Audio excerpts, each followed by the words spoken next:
Welcome to the Muslim Debate Initiative's discussion, Is Secularism a Rational Choice for Humanity? And before I go on, I just want to explain why we have a select and a choice number of people here tonight.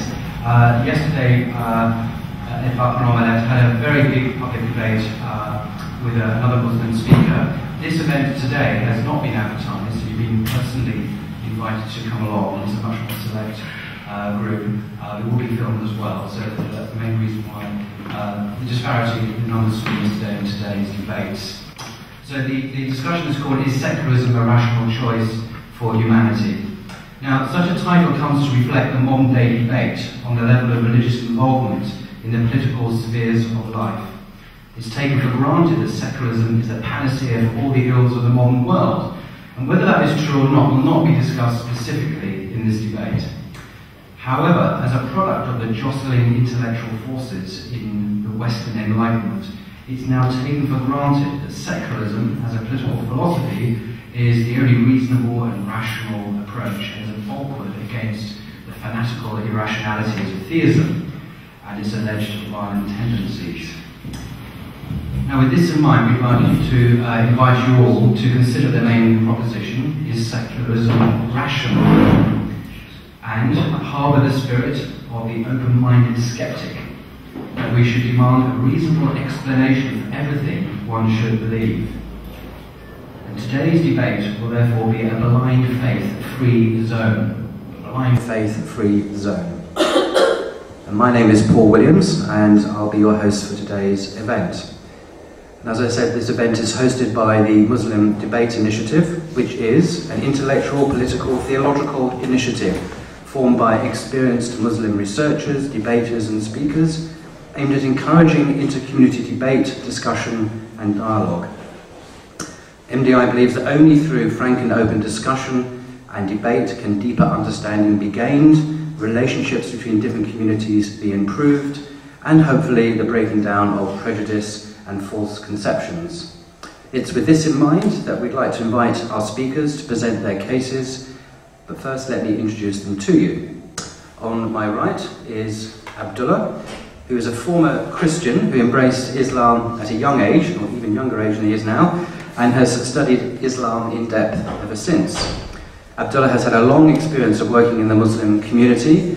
His activities include writing, talking extensively on Islamic revivalism, philosophy, sociology, and anthropology.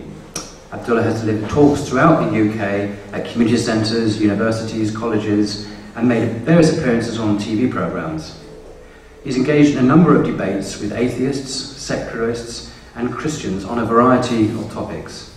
He is currently the director of the Muslim Debate Initiative, a public discussion forum, as you know, that promotes open dialogue and debate. And on my left is Dr. Ed Buckner, who currently works as an educational researcher and has acquired a PhD in educational leadership. He also serves as the director of the American Atheists group and has written, spoken and debated and appeared often in the media, both locally and internationally. He has been on Good Morning America, CBS Evening News, Fox News, and on nearly every local and media outlet in the Atlanta and Buffalo areas near where he lives. He's been quoted, sometimes at length, in newspapers all over America, and his website can be found at atheist.org. The event will proceed as follows. There will be a 25-minute each presentation, followed by 10-minute responses, followed by further 5-minute responses, and then you, the audience, have a 30-minute question and answer session, and then each speaker will sum up with a 5-minute summary at the end.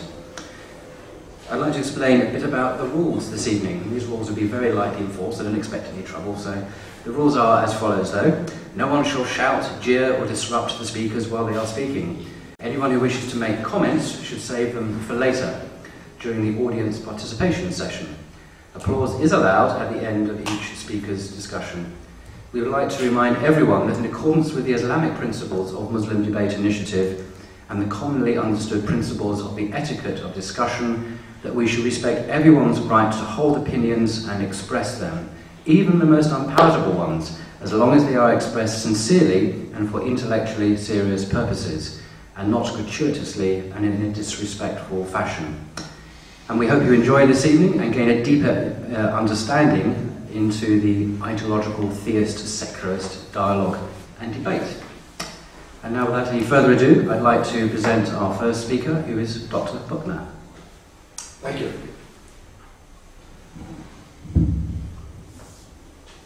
It's a great honor to be here.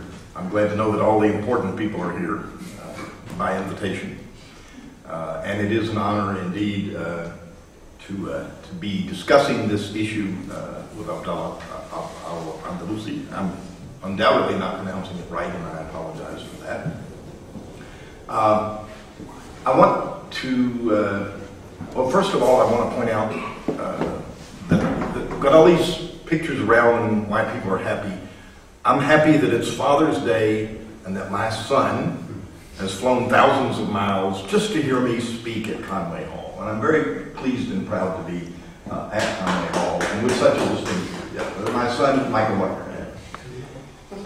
He is not fond of public speaking, but he is more of a scholar and more intelligent and better writer than I am. So it's a great pleasure to be here and an honor. It really is. I'm going to start by not to instruct you, because I have a feeling you all know at least as much as I do about what secular means, but to explain clearly what I'm defending, what it means to me to have a secular government. And as I say, I have no doubt that this will not give you instruction, but just except as to what my own opinions and preferences and what it is I am defending. I am, as he said, the president of American Atheists. So obviously I'm an atheist and I don't have any beliefs in any gods, and I assume that that means I disagree with a fair number of you on something that's very, very important both to you and to me for different reasons. But this discussion today, in my opinion, is one that you should take my side even if you are devoutly religious. And I am not the kind of government that I would like to have, the kind of society that I would like to have, would be strictly neutral with regard to anybody's religious views. In practice, I realize that's not possible. It's never possible to be totally, strictly neutral on these matters. And I have no illusion that secular government is the panacea for all ills.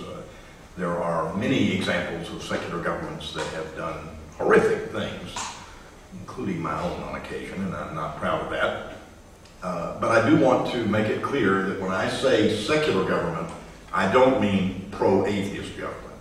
I mean a government that is neutral with respect to religious belief.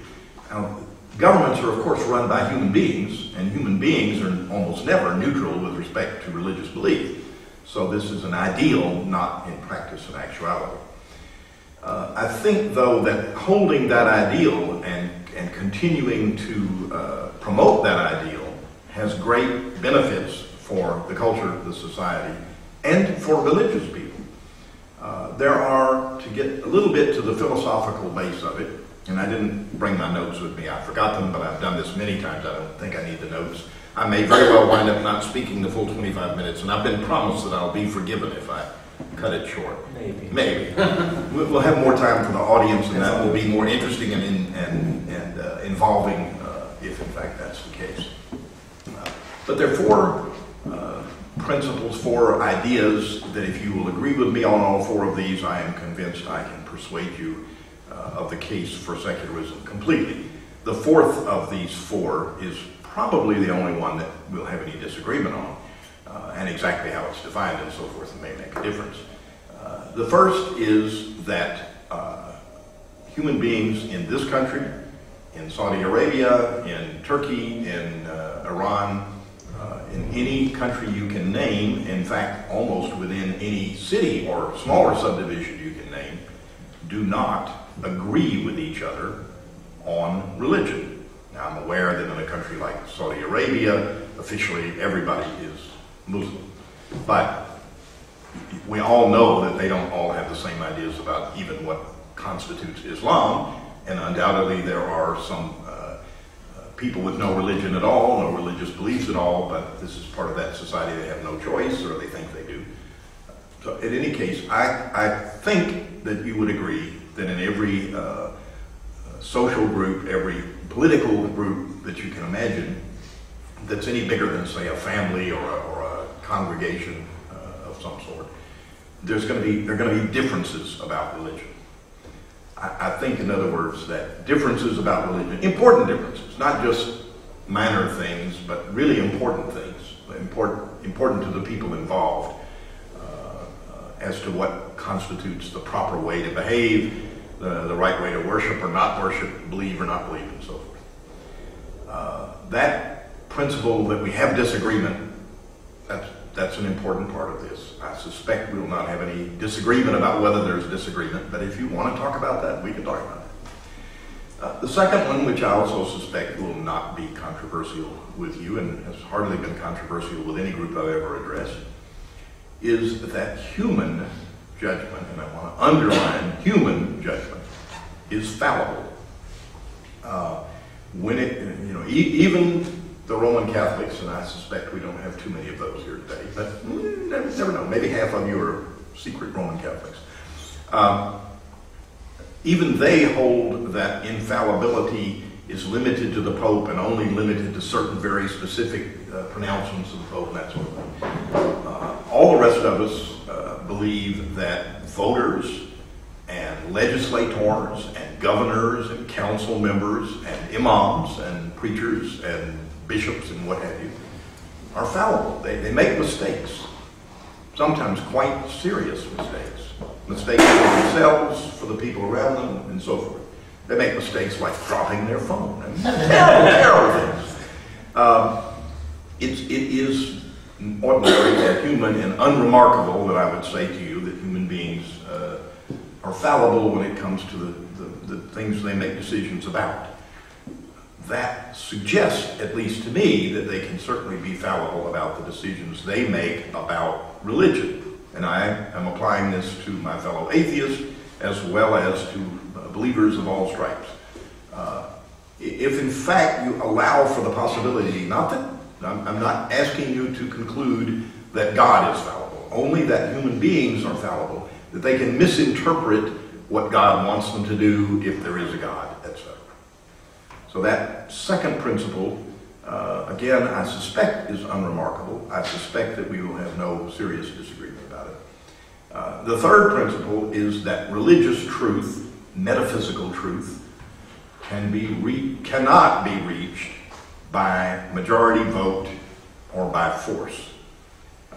I'm not suggesting that it's not possible to change the religious preferences of a group over time through military force. Many's the country that's been invaded, taken over by a powerful force, Christian, Islamic, or whatever, where the children and grandchildren of the conquered become sincere believers in the conqueror's religious point of view.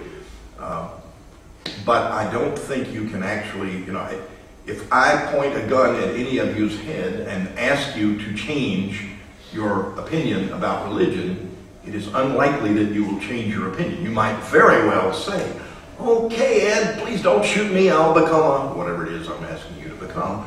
But being sincere and actually changing what you believe is most unlikely that that would happen as a result of that sort of force.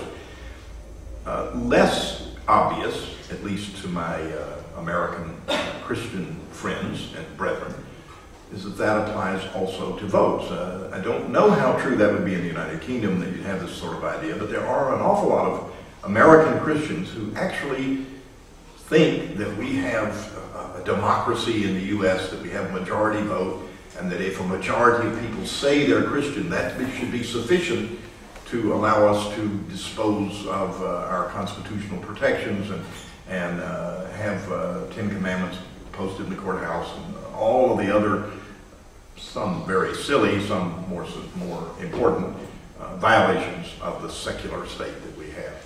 But I don't think that it will be very hard for me to convince any of you who do happen to disagree with me that majority votes and force is not going to change religion. I am quite sure that if we took a vote in this room, all 12,000 people, is that how many we have? Yeah. If we took a vote in this room and everybody but you said, oh, I think the correct religious point of view is, and it's something different from whatever you hold it to be, not only would that not change your mind, it probably wouldn't even carry any weight in changing your mind, nor should it.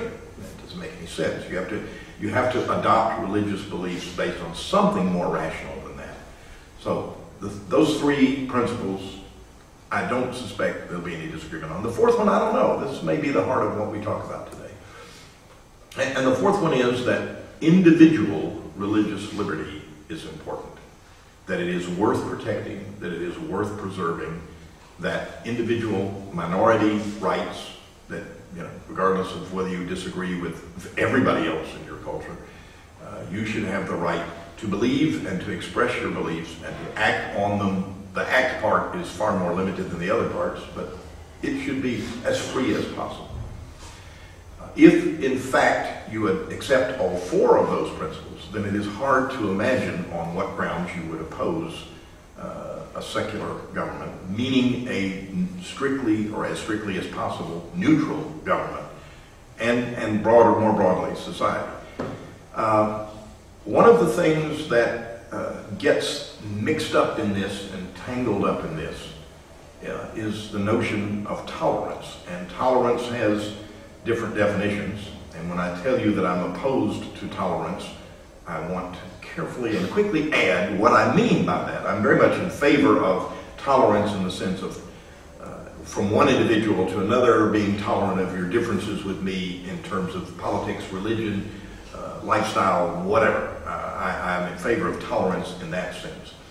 But when it comes to government and tolerance, historically, that has meant, and technically it's true even in the United Kingdom today, you have tolerance of all religions in the United Kingdom. But this is an official Christian nation, Church of England.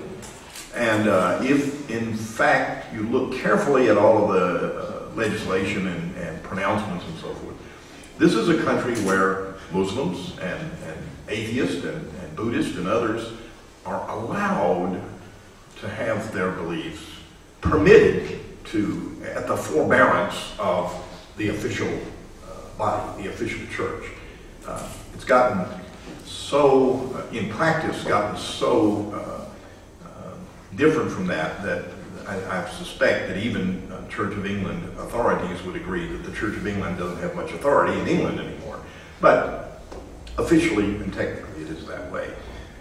We have kind of the opposite situation in the United States, where we don't have any official church, but we do have a lot of churches that act like they are official churches, and we have officials who act as if they can speak for all of Christianity, and therefore they can't be opposed.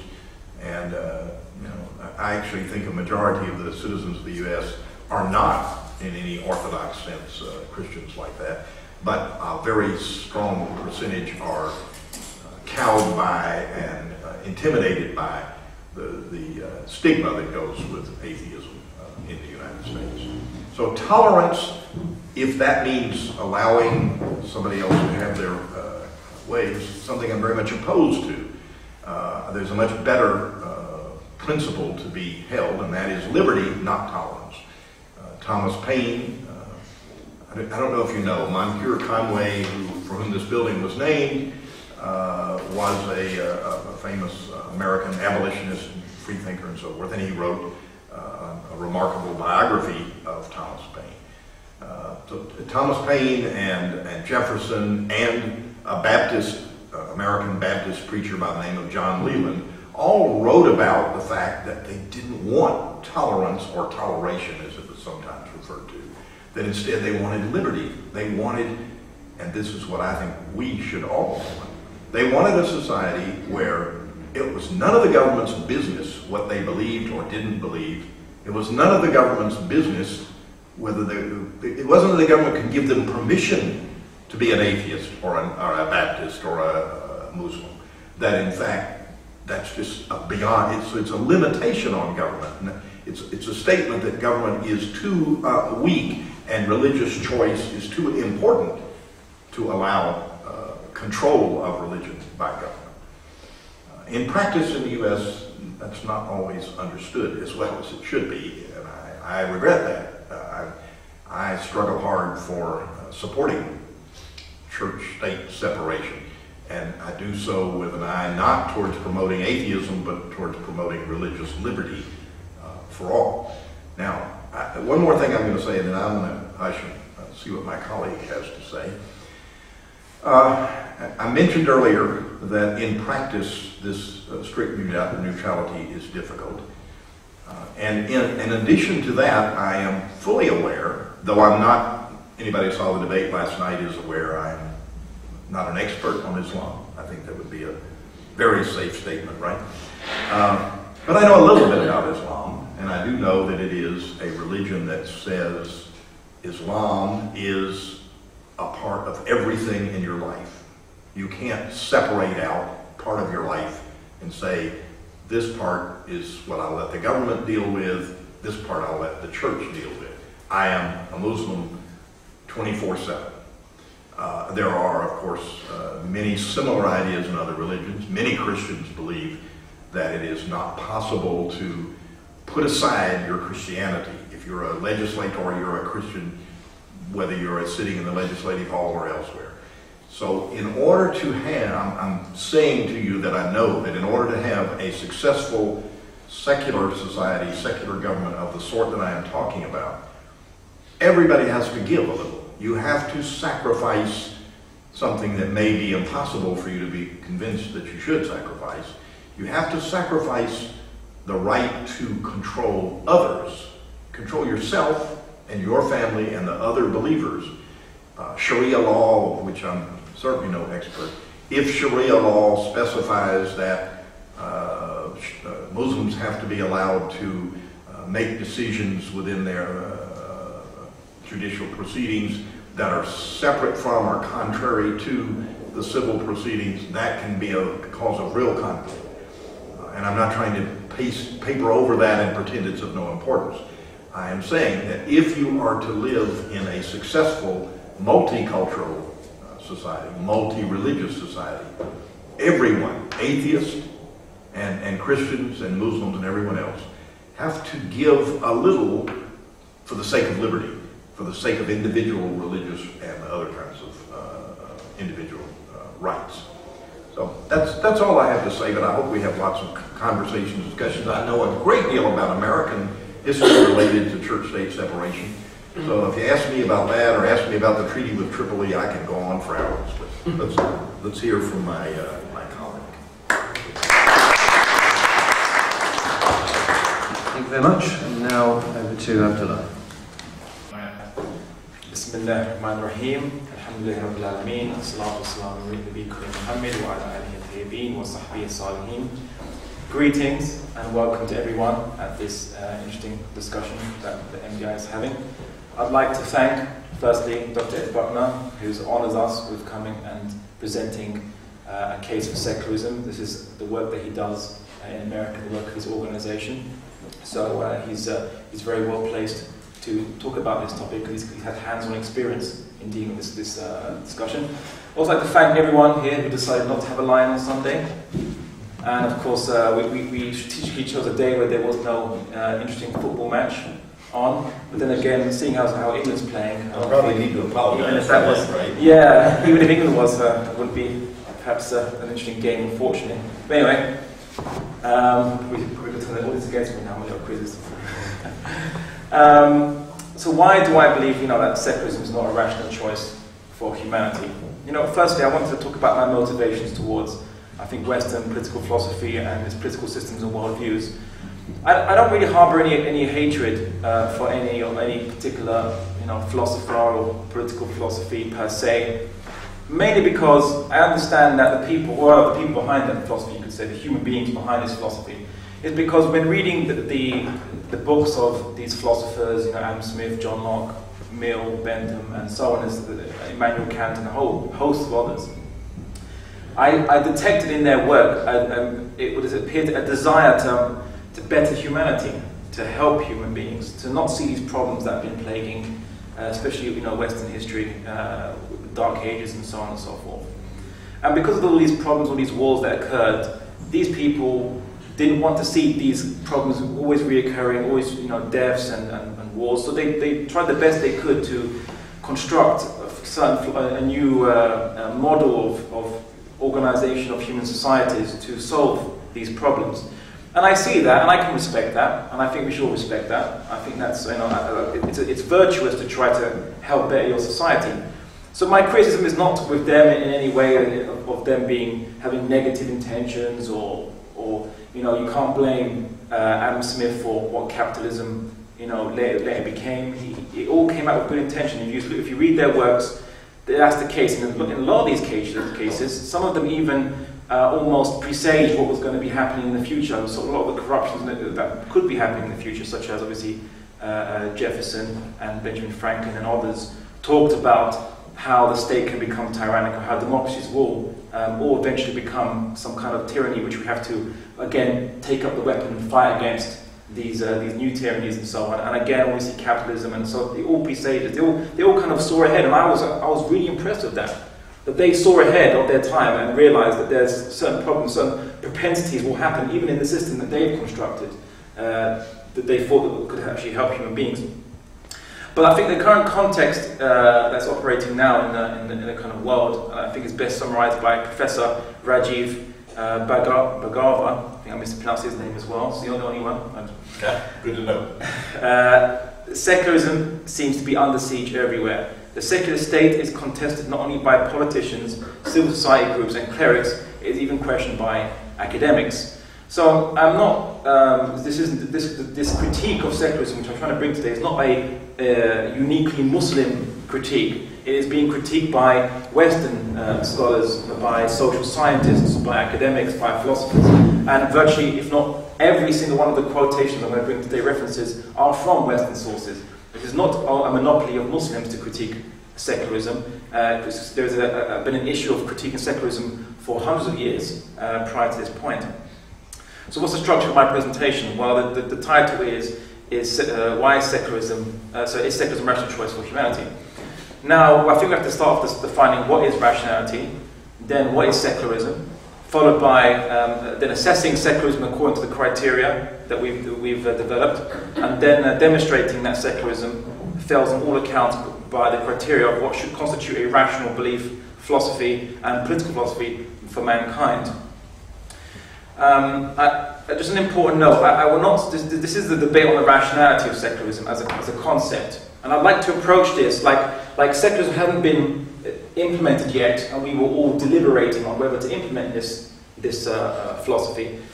That's how I like to approach it. So I'm not going to talk so much about the track record of secularism in the modern world. I will touch upon some areas because they're unavoidable, so to back up some of the arguments I bring, which might sound outlandish. I hope not. And as I said, I hope that this could be something that we can engage in better in the question and answer session with your contributions. Are most welcome. So, what is rationality? Very interesting, very kind of basic question to ask. A lot of people don't actually understand. If you use the word rational, they say we must be rational. Say, yeah, I agree, you must be rational in this or rational in that. Make a rational choice. But when you ask them what is rationality, well, so a lot of people say, well, it's just things that make sense or reason. What is reason? Again, it's kind of difficult to explain that. So I'm going to bring a definition from the American Heritage Dictionary in honor of yourself. It is something which is consistent with or based on reason. The Kerneman English Multilingual Dictionary says something which is sensible, reasonable, logical, not influenced by emotions. In another dictionary explained proceeding or derived from reason or based on reasoning, a rational explanation. Now, another aspect is brought by Alan Bloom, who was an American philosopher, classicist and academic, who said that the earliest known explicit statement of the principle of contradiction, the premise of philosophy and the foundation of rational discourse. So, in this case, the topic that we're going to discuss has to not be contradictory in itself as well. This is one of the first premises of science to be rational.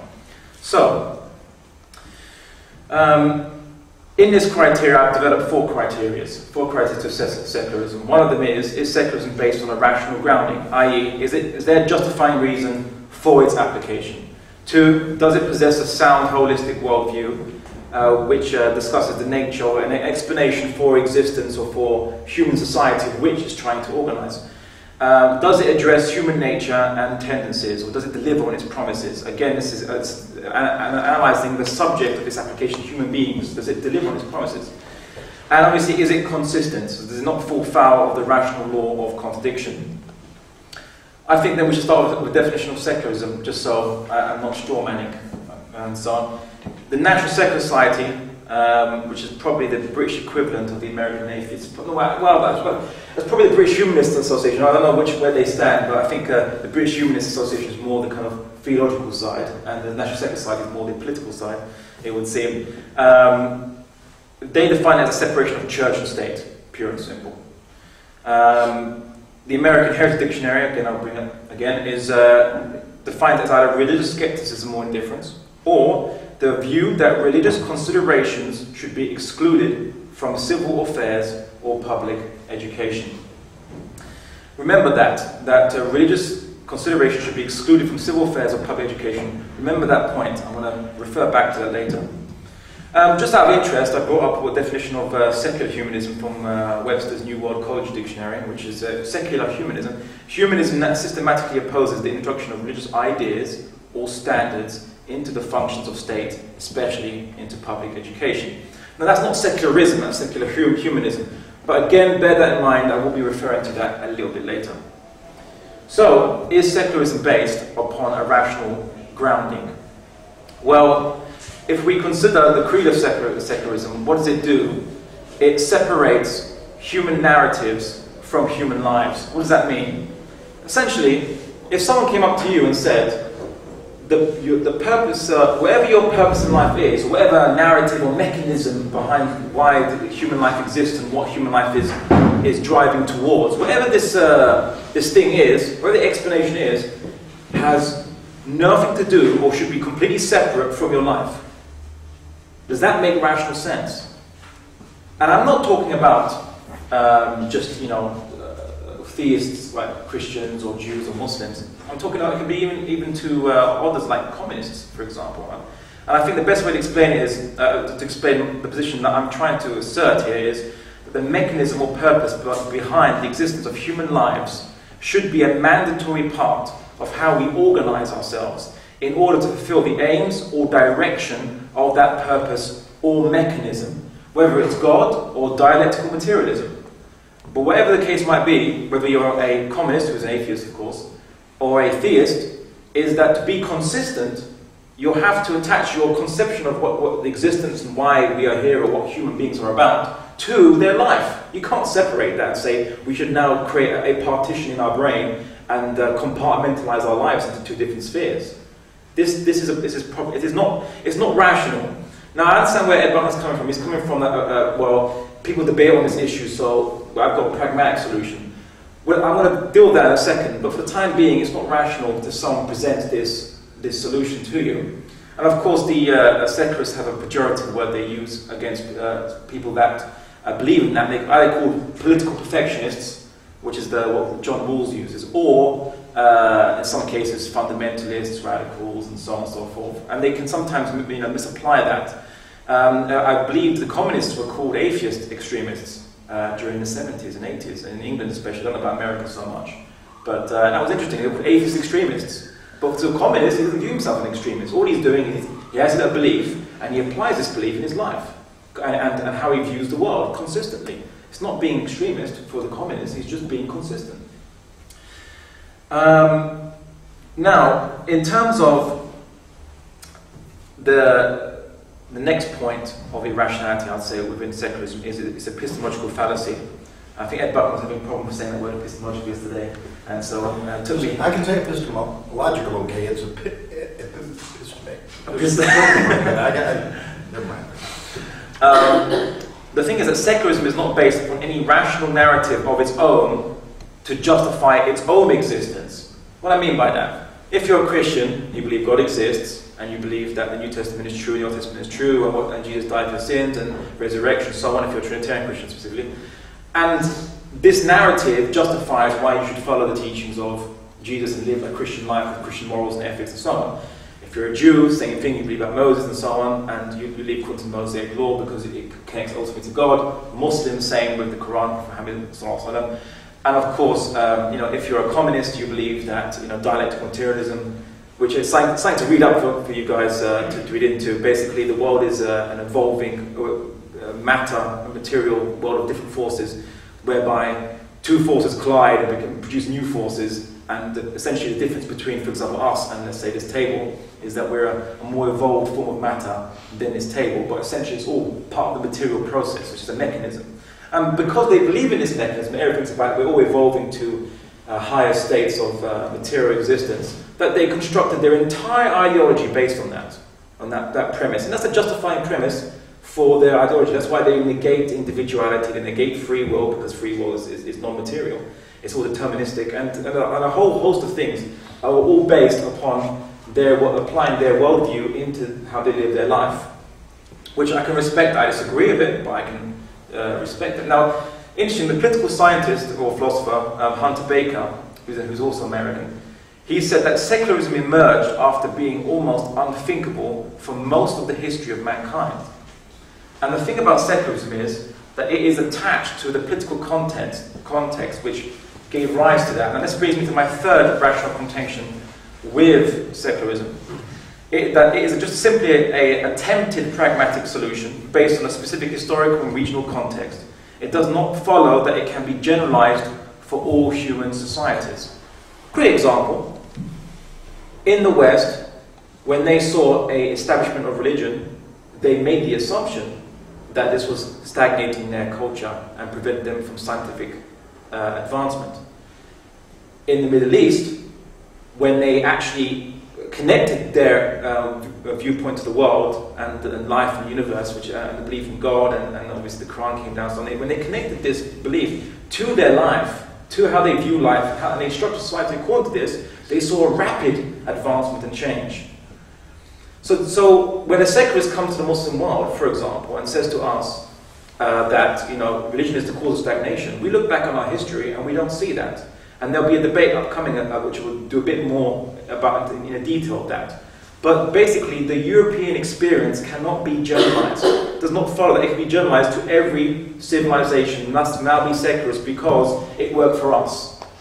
No, the problem that happened in the West was there was certain historical conditions and factors, with barbarian invasions, the decline of classical thought and thinking, a general lethargy in the populace for intellectual inquiry, people who usurped Christianity for their own personal secular interests, you could say. They wanted to gain power and use religion for that purpose. And so they started to clamp down on dissent, clamp down on criticism, and of course it led into a downward spiral. And in the West, because they had manifested all this into an institution which was called the church, because you could see the church visibly doing, oppressing people, persecuting people, that they came to the assumption that the church represents religion, so ergo religion must be the cause of our decline, the cause of our stagnation. Hence, if we separate religion from life's affairs, then we'll progress. And how did they know what progression looked like? How do they know what advancement looked like? Do you know how? Because a backward person doesn't know he's backward or stagnant until he sees someone who's not stagnant and backward. And who did they see? It was the Muslims in Al-Andalus. They saw them, the philosophers, and not just Muslims, there's also Christians and Jews living in Al-Andalus. And they were philosophers, they were engineers, they were mathematicians, they were scientists, and so on. And they saw the difference between how they lived and how Al-Andalus society lived. And again, that will be discussed more in a future debate coming up. So again, secularism's justifying basis can't be proven. It's overgeneralized, and I think it's due to the traumatized nature of the European mindset with its history, which has caused it to invent this and then believe it's somehow universal. Some other points. Basically, he mentioned some other points regarding that, secularism brings the freedom to differ with other religions, or freedom to differ with other sects within religion. And then other secularists argue that in secularism there's no religious hypocrisy, so basically in a religious state, everyone would just outwardly show they are religious, but maybe they're not be true followers, true believers. But in a secular state, you can see who they are, and so you can see who's the sincere ones, who's not the sincere ones, and so on. It doesn't work so well in practice, but in this area, it again doesn't follow. You can have societies whereby they are dominated by a religion, but they are respect different religions and different sects. For example, the Ottoman millet system, historically speaking, where they had this multiculturalism, or Al-Andalus and so on. Again, that will be discussed in a debate. No religious hypocrisy, well, it's to a theist, it's irrelevant because God knows who is the person, who is the hypocrite, who's not the hypocrite. So whether you can see them out in the public or not does not actually benefit or hinder your belief. In fact, it would hinder the nefarious workings of the hypocrites from undermining the system by being public with their corruption or public with their hypocrisy. Now, Professor Ian Hunter from the University of Queensland states, liberal government, together with the associated phenomena of political secularism, arose in response to particular historical circumstances which it remains tied. He goes on, the philosophical shallowness of liberal orders is a direct outcome of their historical emergence. And I'm going to explain, I really explained a whole bunch of, these are the core justifications for secularism doesn't exist. It was a pragmatic solution, and it met with some success, and hence they touted it as a universal solution for all human societies, which does not follow. But does it possess a holistic worldview? To check my time. That's it. It's 18 minutes, so you've got about 7 minutes. Sure. Does secularism, how does it explain existence, and how can it justify certain concepts that human beings need to order our societies with? Well, let's go into this. My contention is that secularism has an ontological fallacy, and in this ontological fallacy, it has no basis for the belief of equality of all human beings. There's no belief for it, and I explain this. You know, the philosopher Louis Poyman, was it Podgman? I don't know if this is a silent Y or whatever. Louis Poyman said that if we are to accept the empirical reality of people and their differences, there should be a presumption of inequality rather than that presumption of equality upon which so many political philosophers depend. And he read a wonderful book called Are Humans Equal? A Critique of Contemporary Egalitarianism. Have a read of it if you're finding it on Amazon. Hunter Baker, again who I previously referenced, said, if we are equal, then it's almost surely in the sense that we are equal before God because we are virtually equal in no other way. Now, here's something interesting. In the United States Declaration of Independence, they say, these truths we hold to be self-evident, that all men are created equal. Well, it wasn't so self-evident to them at the time because they had slavery at that time. Obviously, not all men were created equal. Some men are only 1/4 of a man, or I don't know what the grading was for a slave at that time. These were not self-evident truths. And if you say something, I come to you, let's say if you're an atheist, I come to you and go, it's self-evident what exists, you should believe. You say, wait, hold your horses, I want some proof here. Don't just tell me it's self-evident, give me proof. And it's the same thing, that you can't say these truths we hold to be self-evident. That's good for you, founders of America, but we need some justifications for this. How are we all equal? A theist would say that all our souls are equal, yes. Our souls before God are equal, although what we do based on our choice to do good and bad makes us unequal due to our doing good deeds or bad deeds, or being virtuous or not. But basically, secularism quite literally borrowed the Christian concept of equality and subsumed it into itself, and then claimed that it's self-evident truth. And all they were doing is imitating the social morals and virtues of that time, but again, secularism has no basis for equality. Second point, secularism has no basis for the existence of free will, and thus no reason to justify liberty or moral agency. And what does this mean? Well, basically, the political philosopher John Keats, in his book Against Liberalism, lambasts liberals for having recourse to what he calls the liberal faith. He calls it a liberal faith. He uses it liberal dogma, he uses it. Because that humans have free will and therefore moral agency. But there is no proof to the liberals' claims. The very fundamental basis of liberalism, of which secularism, some people would argue, paved the way for in the Western Enlightenment, is that we should have liberty and freedom to choose. And why is that? And they say, well, there's something intrinsic about us that just chooses things, and we can't suppress that thing inside us that chooses to do things. I say, but that thing that chooses to do things is what we'd call free will, which is the soul. If you don't believe in the metaphysical, then we're just all deterministic, like the communists would believe. At least the communists are consistent. They say there is no metaphysical, there's just the physical. So again, they borrowed that from Christianity, or Judaism and Christianity again, and subsumed it into itself, and then it just said it was self-evident. Because at the time, no one would argue against it, because everyone generally believed that. It was a Christian society. The first secularists were generally Christian, weren't necessarily all atheist. And then the philosopher Charles Taylor says, the very idea of starting an argument whose foundation was the rights of the individual would have been strange and puzzling. Why do we begin to find it reasonable to start a political theory with an assertion of individual rights and give it primacy? The third basis, and this is an old chestnut with, I guess, the theists and atheists. I don't know if you have that term old chestnut in. Oh, yeah. Sure. You do. That there's no authority in secularism for establishing morality.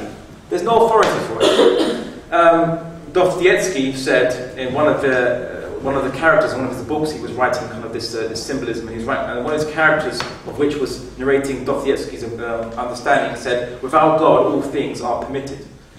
And basically, without any kind of epistemology, any justifying basis for why why it should exist, why you should do things or not, whatever, there is no criteria for human beings to be good or bad. There is no set of good and bad. What you're borrowing is, at the time, Christian understandings of good and bad. They borrowed it, and then over time, the atheists and others amongst them started to protest against certain morals they didn't believe because they were attached to Christianity, and they slowly started to get rid of them in the secular systems and societies that they lived in, until we reached the point we are today. But the initial society of the founding fathers of America and in Britain, or the initial secular society, was a Christian society with Christian morality enshrined in law. Homosexuality was forbidden in this country up until last century. And that was, but Britain was meant to be a secular enlightened country for the last, was it 200-300 years and so on? So, this is the case. And John Locke, and Americans really respect John Locke as a philosopher and a thinker, and obviously he gave a lot of their ideas to base their society upon. In trying to envision a society which has morals, here's what he said about tolerance in his book, in his letter on Tolerance. Those are not to be tolerated who deny the being of God. Promises, covenants, and oaths, which are the bonds of human society, can have no hold upon an atheist. The taking away of God, though, but even in thought, dissolves all. Besides, also, those that by their atheism undermine and destroy all religion can have no pretense of religion, whereupon to challenge the privilege of toleration. Now, whether Ed Buckner agrees with John Locke or not in this area, this is John Locke's opinion. I would concur with this. Time is up. Sure. I'll finish the rest of it. I did you follow mine, let him answer. Well, that's doesn't matter. I don't know. We'll give him more time. We'll give him more time or something. Yeah. He's got that lengthy rebuttal prepared for me. The discussion is more important. Go ahead, Tom. Sure.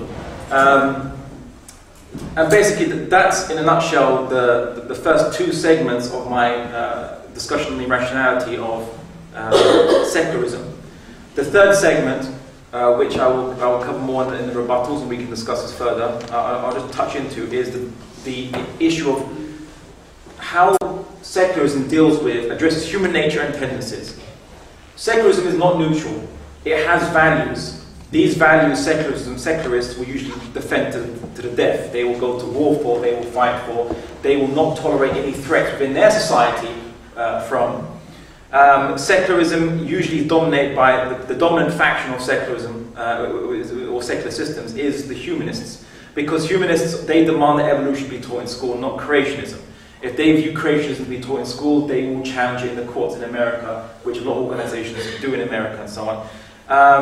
Debates on abortion, embryonic stem cell research, gay adoption, same-sex marriage, and sex education are all debates between those who are pro-secular, i.e. humanist, and those who are theist, although they might also be secular, but they believe that, well, this state should represent my values as much as your values, because secularism, if it's truly neutral, has no values. So we can insert the values which are dominant in that society, which in America should be Christian. Because secularism is arbitrary. You can pick any values you want and then call it a secular state, justifying that with democracy. And again, democracy and secularism clash because the will of the majority might override the secular ideology. So what do you pick? On that, there are problems, there are contradictions within this. Secularism will cause, people will stop fighting over religion, possibly, but they will fight over new things like nationalism, and they will fight each other within the countries. In Kenya, you had riots and people hacking each other. In Nigeria, in Rwanda, in Thailand, and again, this is just recent examples and so on. There are secular reasons, secular groupings, nationalist groups within the countries fighting each other. Human beings will always be fighting, it seems, and secularism has not changed or taken away that problem. It's only removed one restriction from fighting, and basically allowed nationalism, which groups human beings into artificial compartments or categories, whereby as a British person, I should focus and prioritize British interests over French interests, over American interests. Why? We're both human, we're both equal, right? So why am I going to prioritize my nationalism over his? Nationalism is purely arbitrary, and nationalism is the new religion of that secularism uses to bind society when religion is gone. Because if you talk about, people talk about their countries, they say, my country, right or wrong, my country, is it my eternal country, whatever they sing their anthems or what have you, you know what I'm saying? This is a religion. Your country is eternal. This nationalism doesn't have any objective existence, but it has all the accoutrements of a religion. It has rituals, it has symbology, it has its clerics, so to speak, those who are the representatives of the government, or those who are the charismatic champions of nationalism in their society. It's football teams too. Indeed, yeah. So nationalism is a new religion in secularism. So secularism hasn't taken away war, it hasn't taken away sectarian fighting. People just fight over other things and so on, if they weren't fighting those things in the first place. And of course, it creates, it's not based on anything which is substantial. And it has no justification, rational justification for why it should exist, why its pragmatic solution should apply to all human societies, and of course, it has no basis to justify equality, morality, or free will. So in conclusion, I would say that secularism it is not even consistent because it should not even be using religious concerns in its belief system, in its political philosophy, yet it borrows Christian concepts to shore up its deficit in providing regulation for human societies in the terms of morality and free will and all this. So it's even not being consistent with what it's meant to be doing, not using religious convictions. And that is for those four reasons that it does not possess a sound holistic worldview, it does not address human nature and tendencies and deliver on its promises, it was said, and it is not consistent, that I would argue today that secularism is not a rational choice for humanity. Thank you.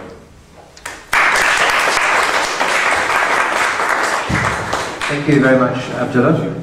We're going to have 2 10-minute responses, and then we're going to have a short 2-minute break, or comfort break, I think the Americans call it. Is that right? Intermission, whatever I call it, after that, just give us a breather. So, Dr. Buckner, it's over to you for a 10-minute give or take response. Yeah, I hope it's give or take because I don't know how long. I have no idea how long I'm taking. Sorry about these things. I'm still suffering from jet lag even a few days later on. One tiny correction he gave, as he had asked me and I asked him to, gave the website of American Atheists. 2 corrections on that. It's not my website, it's American Atheists' website. It doesn't even have enough about me on there to satisfy me. But anyway, and second, the website is www.atheist, with an S on the end of it, .org. There's more than one of us. Yeah, well, at least 2, maybe even 3, where 2 or 3 are gathered. Many things to point out, and I think we have lots of discussing to do. I have a feeling it won't end today. I hope it does not end today. And let me just look at my notes and talk about some specifics here, and we'll get into broader things as we can. I honestly believe that my colleague and friend has overestimated the simplicity of America's founders in regard to secularism. The Declaration of Independence, first of all, that's not our governing charter. It is, of course, an important politically inspirational document for us, and it did have some steps towards founding a secular nation. But it was adopted as a war document against some evil country. I forget. That's right, Great Britain. Speaking of nationalism. In 1776, and it was not till 1787 that our Constitution was adopted. That Constitution was, in fact, pretty different from the Articles of Confederation, which governed us before that. And the founders who put together the Constitution were at some pains to make their document different from any that had been gone forward in the world. Now, there's a lot of ignorance in America, and I don't want you to think that I'm here as a nationalist to defend America no matter what. Most Americans probably don't understand the Constitution. They haven't read it. It's disgusting. But the Constitution of the United States is perhaps the first important charter in the history of the world that does not invoke as an authority any God. The Declaration of Independence does refer to God, but it refers to nature's God, and it does refer to self-evident truths. And of course, you're right, if I just say it's self-evident that I've whipped you in this debate, that's probably not too much that will be too likely to convince anybody but me and my son. But self-evident is a way of trying to convey, we think this is self-evident, if you'll just look at it, maybe you will too. But I don't, partly because of the exact fact that you pointed out, at the time of the Declaration, and even at the time of the Constitution, later and for 50, 60 years thereafter, we certainly did not have all men created equal or treated as equal. In fact, of course, we didn't have over half the population included in that, aside from the slaves that you referred to.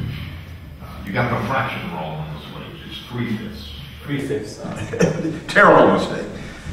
It's abhorrent to me and to any reasonable person that we have permitted slavery. It was abhorrent to Thomas Jefferson, but his economic worth was all tied up in the slaves that he and his wife owned, and it was a difficult thing to extricate from personally, but more importantly for the whole culture. But he hated slavery and he owned slaves. He was a contradictory person in many ways. And our documents are by no means pure, nor are they to suggest that secularism is pure. But when they say when Thomas Jefferson wrote and the body that agreed to the Declaration of Independence agreed to this notion that all men are created equal, they were referring to the natural rights. It is true, unfortunately true, that they were referring to the natural rights of white men who own property and that sort of thing, a very limited concept, but they had at least the wording that would allow for a much broader concept as interpreted by later folks. Thomas Jefferson was at some pains to write about the fact that the morality of atheists was no different from the morality of theists, and that he in fact knew atheists. He was not an atheist, but he knew atheists in the French Enlightenment, knew them to be moral people, and that could not come from love of God, because in fact they were atheists. And this is not something that he just, ignored. I have no doubt that you're quoting Locke correctly, but Jefferson did not take Locke whole. He took the parts of Locke that made sense to him in his self-evident ways. It is undoubtedly true that this emphasis on individuals and individual rights was unthinkable in most of human history. But that is what was most revolutionary about our Declaration of Independence and subsequently the government. Aside from the secularism, which is maybe the most important part of it, other than the individual rights. But this was revolutionary, but it was not a declaration that all men are equal in intelligence or height or power or these things, or talents or amount of property, but that they are, that it is outrageous for us to make judgments about which individuals have the power to affect themselves or their society based on their status. I'm maybe reading a bit much into it by using words like that, but it was a statement that it's deeper and more important to understand that it's arrogant to decide that an individual who has a certain last name or a certain religious belief, etc., should have more political power than another one. It's to say that in terms of natural rights as construed by the government, all men are created equal. And it is an important difference, and it is not the basis for trying to say that we should separate all human narratives. But it is, if you think about it, it's impossible to imagine that we will all agree any time in the next few millennia anyway on what the right human narrative is, whether it's communist or Muslim or Christian or something else. And the attempt for secularism is to find a way where we can live with and not have the conflicts that tear us apart within a society. We have not, I don't think there is such a pure thing as a pure secular or neutral society, but we certainly have not come close to attempting that yet. And I certainly agree that forces like nationalism and you know, we make jokes about football and the nationalism that goes with that, and I've had exchanges with a few Brits since I've been here about, yeah, I apologize for what the USA team allowed to happen and all that sort of thing. But nobody takes that seriously. At that level, nationalism is probably completely harmless. But when we have people saying, as indeed we do in the US, my country, right or wrong, that's a dangerous force, without doubt. It is, in the ways that I find religious beliefs dangerous, that is very much dangerous in the same way. So I'm not trying to say that, in a very similar way at least. I'm not suggesting that secularism will solve all problems, or certainly not that it has solved all problems. I don't even think it's possible that it will in the future solve all problems, because it is not a comprehensive, it is not based on a specific narrative. It's based on the idea that different narratives are very important, cannot be resolved, and that we must resolve those conflicts within a culture, within a society, and maybe eventually within world society, not to eliminate the conflict, but to keep government, keep the overarching powers that go with it out of the conflict, so that you can resolve these things through rational reflection, through debates like this one, and other mechanisms. So it's not intended to be a panacea. It's not entirely fair to attack it because it's not successful as a panacea, as I see it, the kind of things that I'm talking about. There's no question that there are disputes and arguments over moral basis for our behavior, but there is plenty of reason to believe that you do not have to have a belief in God in order to have moral basis. We have criminal codes in most Western countries. Abdullah is certainly correct that I am ignorant of some parts of the world. I know that Turkey and Indonesia have, to some extent, some secular government within heavily Muslim countries. So it's not that it is impossible to have some manner of secularism within an Islamic country. But it is true that we must have some moral standards. We must have standards for how we treat each other. The criminal law is a part of that. It is by no means all of it, but if we say it's against the law to kill your neighbor just because you don't like him, and we'll put you in jail if you do it, we're trying to keep you from doing that, not necessarily to decide that we're right, but to control your behavior. And there is a strong cultural basis which does not have to be connected to a particular religion. The difference is not separate it out, keep any sort of human narrative separated from our society, but that we will say, all right, if you want to pass a criminal law, if you want to pass something that the entire government enforces against all of its citizens, that has to be justified not in terms of one of these narratives, not in terms, exclusively anyway, of a religion, but in broader terms, terms that cut across different narratives, not that ignore narratives. There is not anywhere in the Founding Fathers' activity anything to suggest that they were anti-Christian or anti-religion. You understand, I'm sure all of you understand, that the conflicts that we are talking about go back to before the time of the founding of the U.S. And in 1796, American ships were being attacked by pirates in the Mediterranean. And we concluded a very useless, it didn't get anywhere, treaty with the Bey and people of Tripoli, which is part of what is now known as Libya.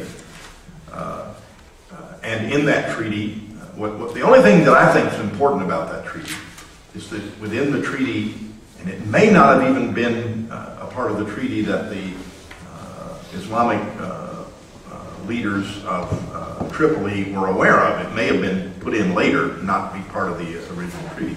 But the U.S. government, all of the U.S. senators who voted for that treaty, and John Adams, who by the time it got back to the U.S. was the president of the United States, all of them saw these words, and the words were, George Bush apparently never heard of this, as the government of the United States is not in any sense founded on the Christian religion, and it goes on to reassure the Muslim peoples of Tripoli that that will not be a reason for war. Now, I didn't say there won't be any war, but it won't be based on religion. And it was a clear declaration, not only that we were a secular nation, but that that was important, that everyone should understand we're not going to make war, even though a majority of our citizens are Christian.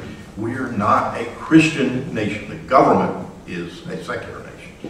So it's not ultimately possible to separate, and I don't think the founding fathers of the U.S. intended to completely separate human narratives like that you find in Christianity from government. What they said is the narrative is important, but there is no way to objectively determine and peacefully determine what the ultimate narratives are.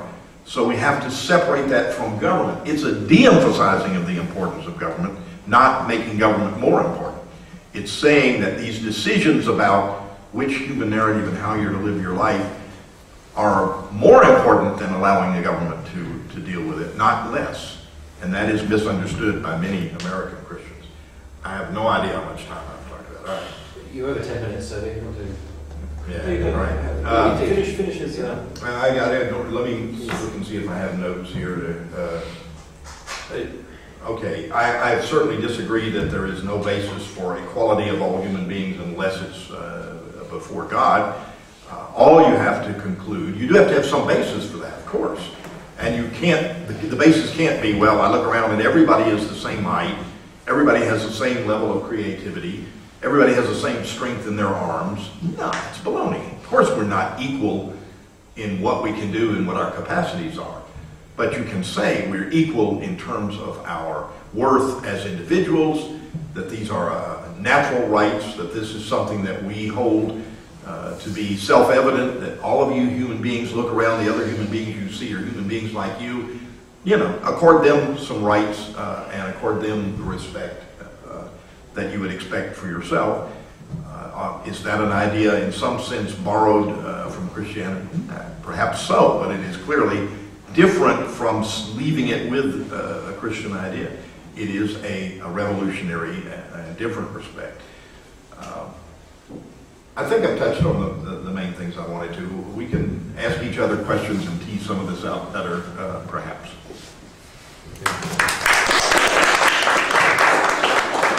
Thank you. Abdullah will give his 10-minute response, and then we'll have a short comfort break.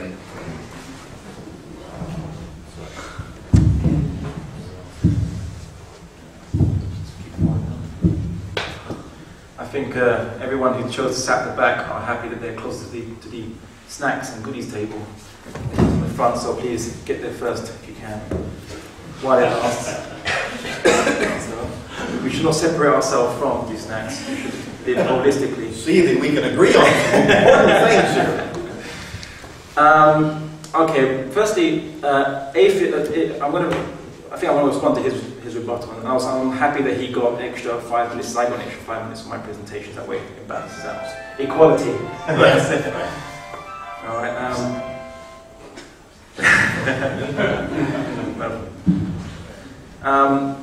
I don't think atheists are immoral, and I don't think John Locke believes that atheists are immoral. I think that, I guess the point was that an atheist will learn morality the same way that most human beings generally learn morality, and that's basically through social imitation. You're, monkey see, monkey do, as they say. You're born in society, you get physically hurt if your parents obviously see you doing something bad, and there's pain association. There might be pleasure associations, and they'll give you a reward if you're doing something good, or various other means and styles there is to raise children. And so the child grows up with almost a kind of arbitrary likes and dislikes, as Hume remarked, the philosopher Hume said this.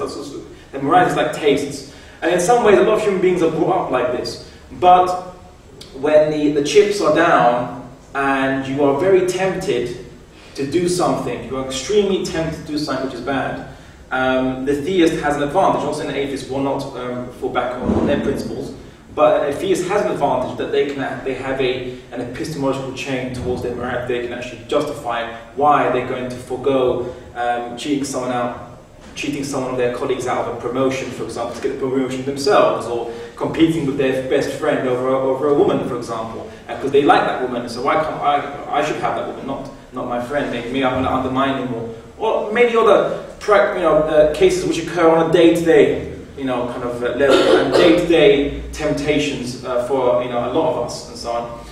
But in terms of equality, Plato, Greek philosopher, of which a lot of the Western thought is based upon Greek thinking, Aristotle, Socrates, Plato. And Plato and Socrates arguably both said that human beings are basically, we are observably unequal in our power and our capacity. He remarked that human beings shouldn't, no one should be given a particular right or privilege to have more an effect on society than anybody else. But this is the case. If I'm rich and you're poor, for example, or you're just maybe average income, and I'm rich, I can affect much more society than you can. Rupert Murdoch's got much more free speech than any of us would even dream to have.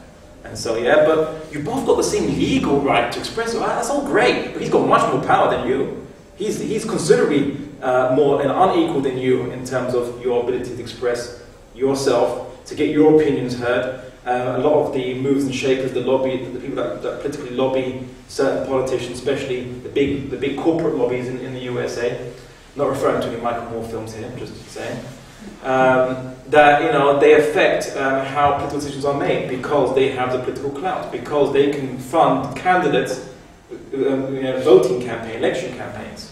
And of course, in a very Machiavellian way, Western politics is predicated on the fact that politicians will be responsible because they want to be voted in. Why? Well, because they want power. So we will use their desire for power to account them. But having politicians that desire power in the first place, and then being controlled by those who have power, money, basically, is not a moral system or an equal system, and it's de facto human reality. So he did say that perhaps equality is based on Christianity, but let's just take it as it is, and that's fine. And that's all I've been arguing for today in my discussion, was that secularism just borrows from the previous milieu it emanated from, or was given birth to it, which was Christianity in various shades, and then just took arbitrary sets of morals from this religion and then applied it. And I'm okay with that. Islam also believes in the same equality like Judaism and Christianity does, but the point is it's not consistent with secularism, because you're not meant to have religious considerations established as part of state. Simple as. That's all I was saying. I'm not saying it's wrong. I'm saying that it's not rational.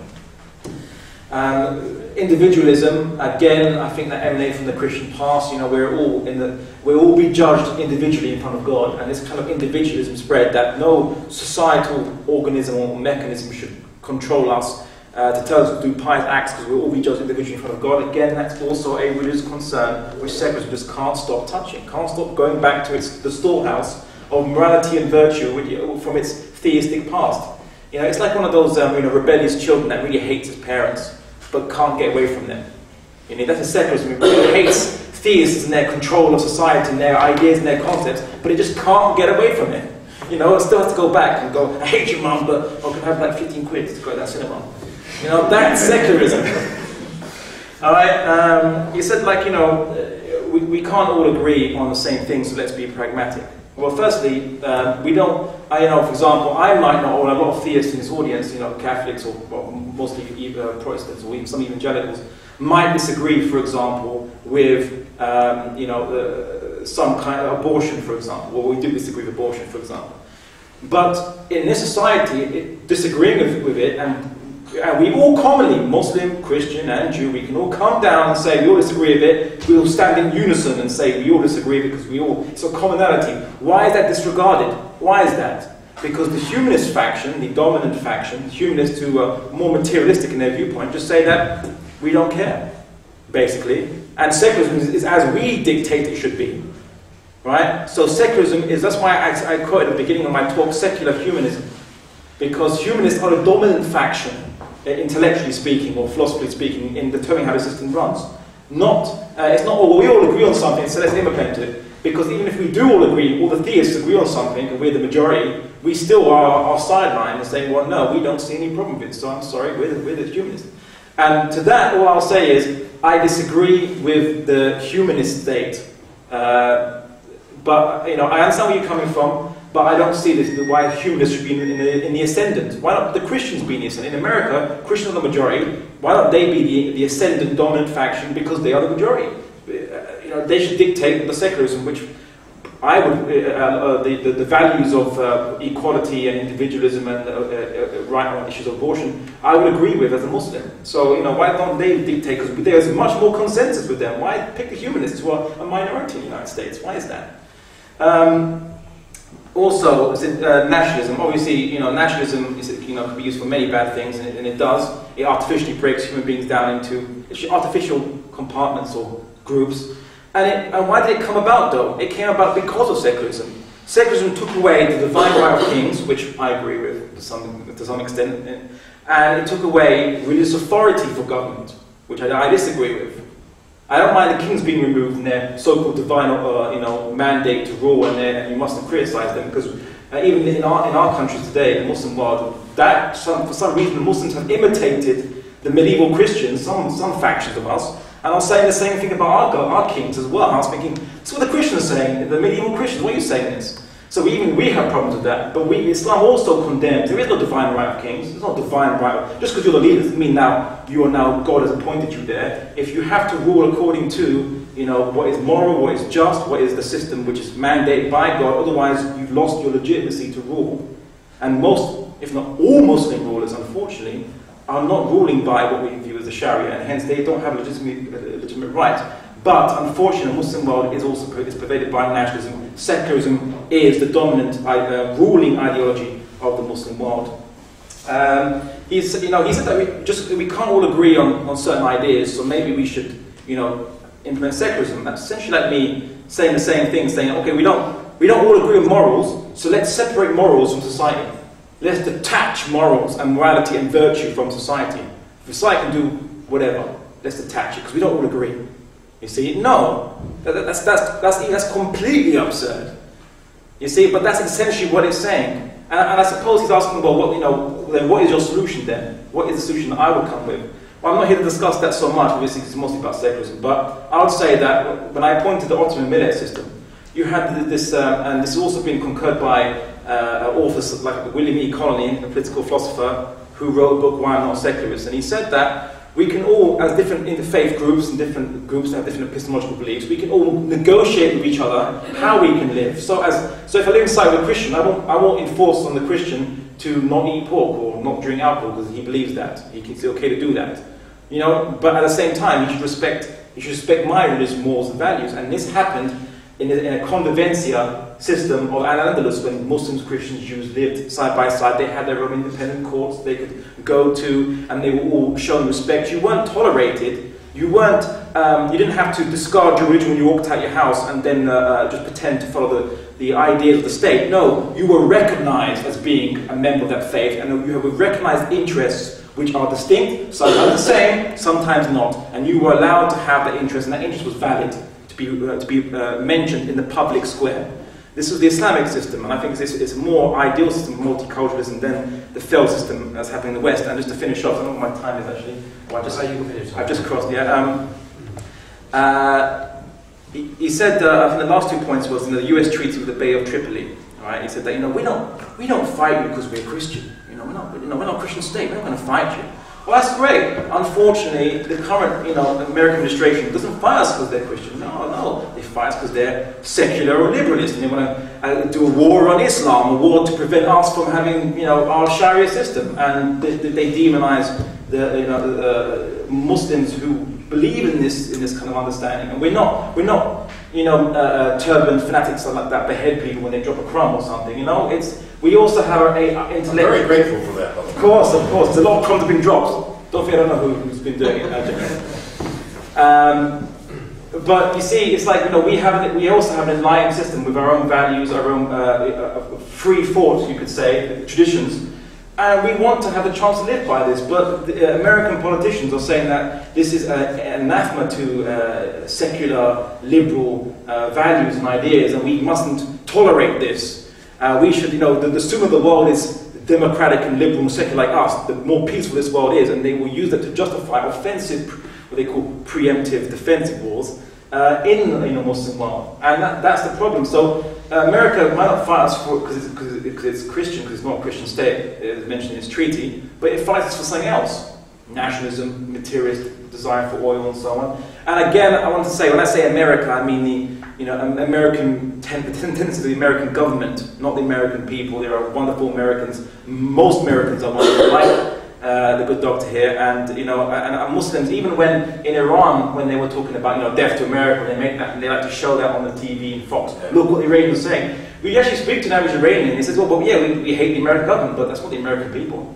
So there's that. I'm not saying there's not any good people in the American government either, but the policy, the foreign policy, and the state policy seems to be overtaken by those of a more materialist, less moral bent. One could argue more secular bent to their perspective. And lastly, just to finish off, is that things must be justified by different narratives.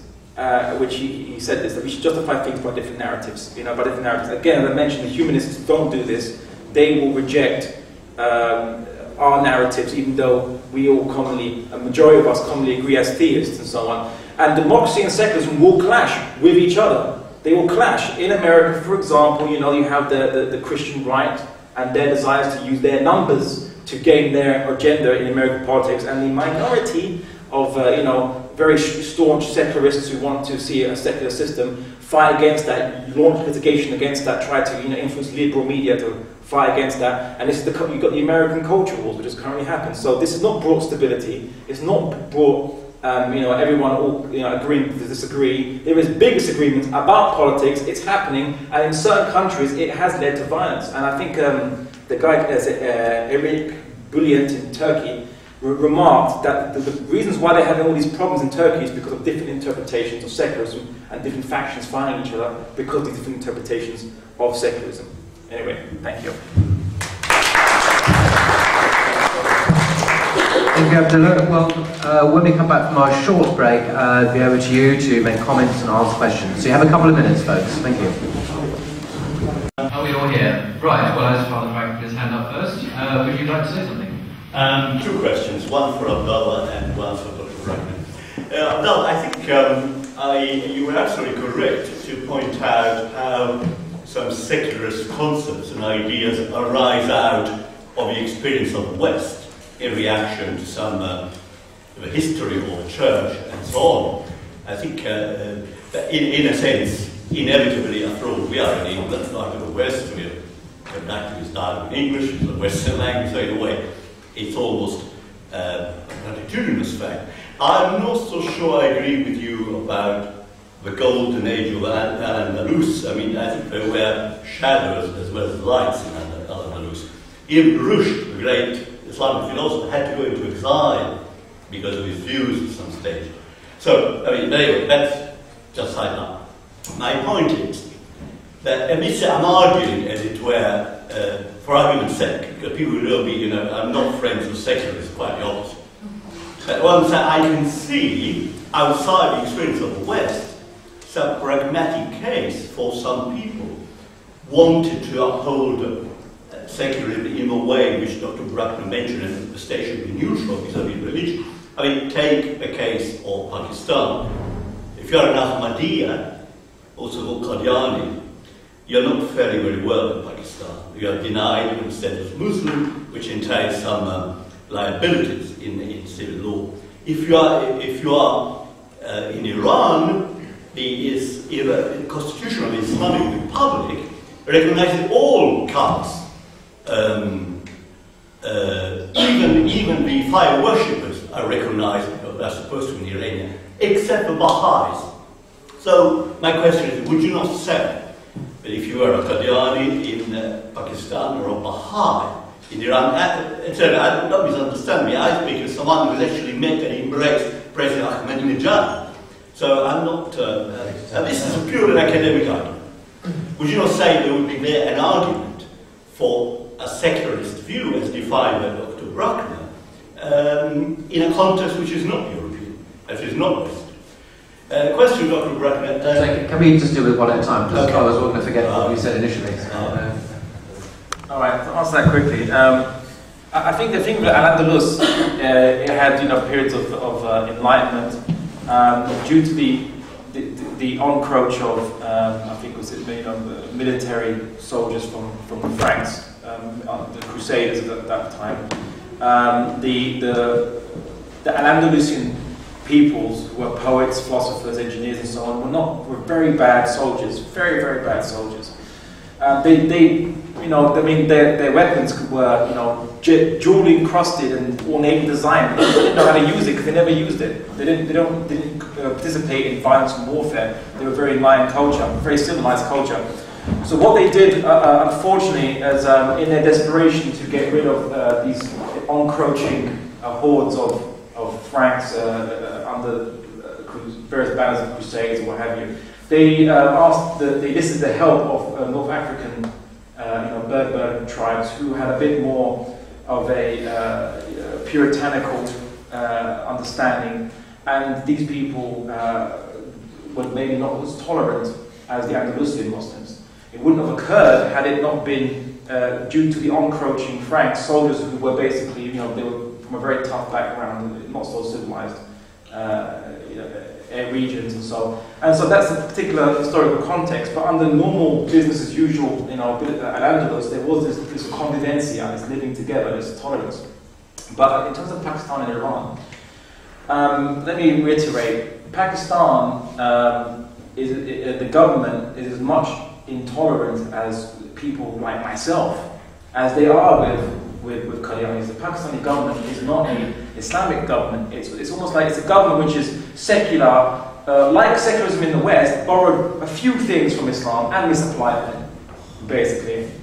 And that's the problem. What I'd like to see is a holistic, enlightened, the true Islam, which was from 1,400 years as practiced by the Prophet Muhammad and his generation, to be implemented. There was this tolerance.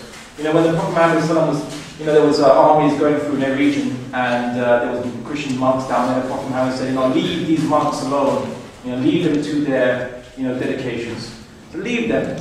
So this is the same kind of tolerance I'd like to see in Pakistan, in Iran, and all Muslim countries, whereby people who are Baha'is or Qadianis or Christians and Jews and so on, they can be tolerated, they can be allowed to exist, they can be given the full rights that Islam mandates all human beings should be given: food, clothing, shelter, healthcare, education. These are all Islamic principles, which all human, it is general. The Prophet Muhammad said this, the son of Adam deserves all this. So we are all the sons of Adam, and hence we all deserve this. And this is the kind of tolerance, and not tolerance, acceptance, that I like to see under an Islamic multicultural system. Your question to Dr. Ed? Sorry, the briefest of observation of what you just said. Fair enough, I'm not sure you can blame the Frank Crusaders, besides they are mostly Spaniards from Castile and from Spain itself, and also Spain, for the exile of Ibn Rushd. I'm not sure, I can't see a connection there. However, coming to Dr. Buckner,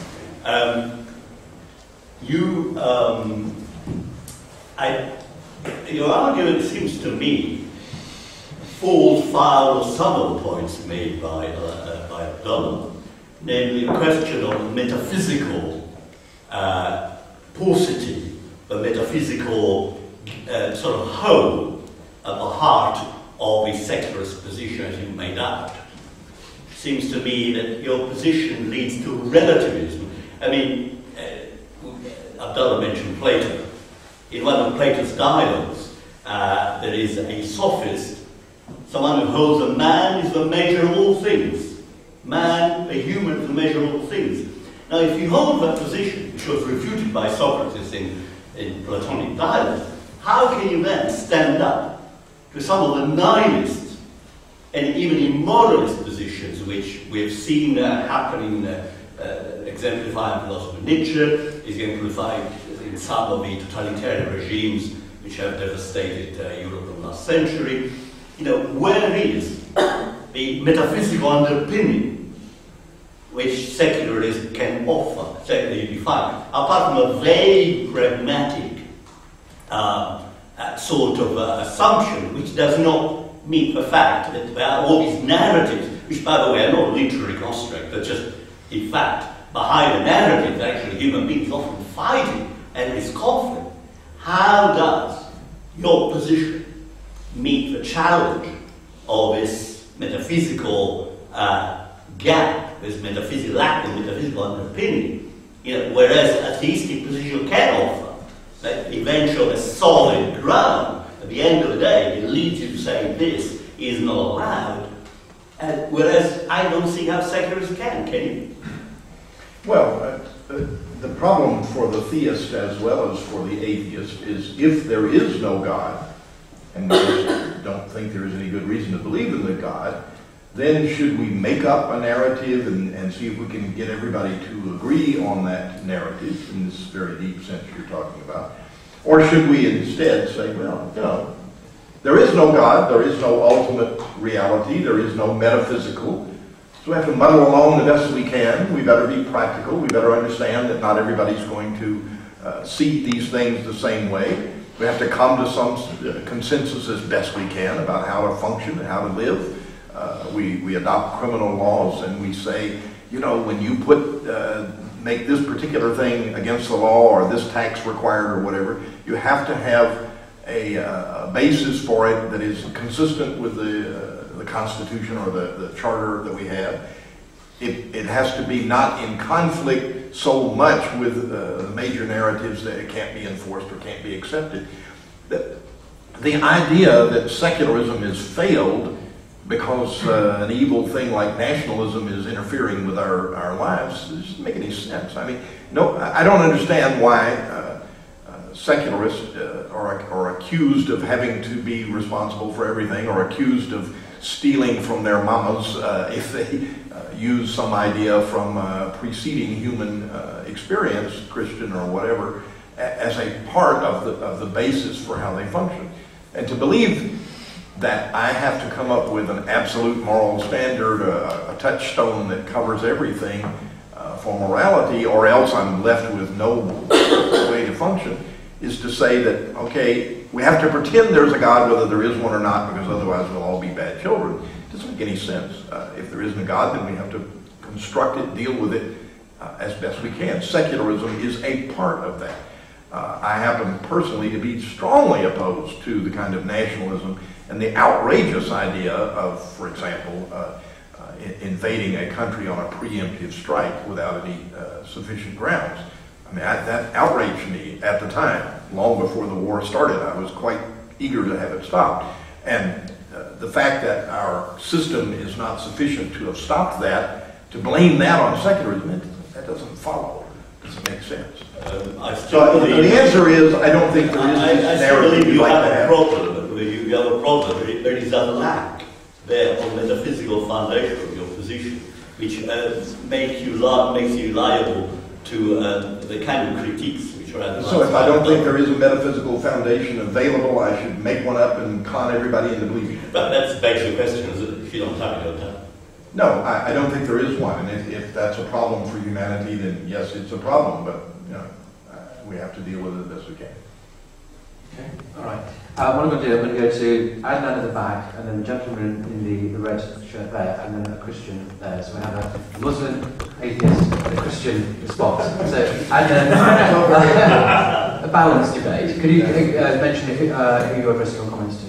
I have two questions, very quick questions, directly to Ed. Thank you very much for your presentation. Thank you very much for your presence. Very much fascinated. My question is that you stated in your statement that you promote or you support the concept of freedom rather than tolerance. Okay. My question is, how far can this freedom go? Is it freedom to kill, freedom to not tolerate people? Yeah. Because freedom can go, if it's relative, it can go anyway. It cannot be controlled, especially when we look at it from the secular perspective. My second question is, when you use the word evil and good, you are presuming moral properties. And you stated in your debate yesterday that you do not believe in any objective morality. That's right. If that's the case, I feel that it is a big problem for you to use these words, evil and good, because you are actually assuming these properties, but while you have no objective source to refer to this regard. Okay. It'll only take me 3 or 4 hours, so I'll get started. I may, in fact, need you to refresh my memory one of the 2 parts, because they're both good questions and both interesting. Let's start, if I can remember correctly, with this notion of freedom. You're absolutely right that there is no simple, straightforward way to draw the lines and to pretend, you can do a formulation like, well, your freedom ends where my nose begins. You can do anything you want that doesn't harm me or other people. That's a rough approximation that works in most cases, but certainly not at all. It would easily account for having a prohibition against one murder. It's not hard to justify building a criminal case that says you can't go around and kill your neighbor because you don't like him or whatever. It gets stickier when you get to different definitions of, okay, self-defense, or what constitutes self-defense, when is it acceptable? You get idiotic notions that, well, we can have preemptive war because, hey, they might. And besides, they were behind 9/11 or something. I don't pretend that this idea that I'm presenting is something that is simple and straightforward, and if everybody will just agree with me, everything will be solved. Nothing of the sort is the case. The ideal should be to maximize individual liberty on the grounds that it's arrogant to believe that we know which individual is right, which one has the right important narrative, and so forth. We must. The bit about it being self-evident is to persuade everybody that it is self-evident, so that in fact it will be true and treated as true, and then we will have the advantages of having everyone accept equal rights and equal natural rights for every individual. That's an ideal which we're a long way from getting, and maybe we'll never get. The second part of your question, and then I'll let you ask some follow-up.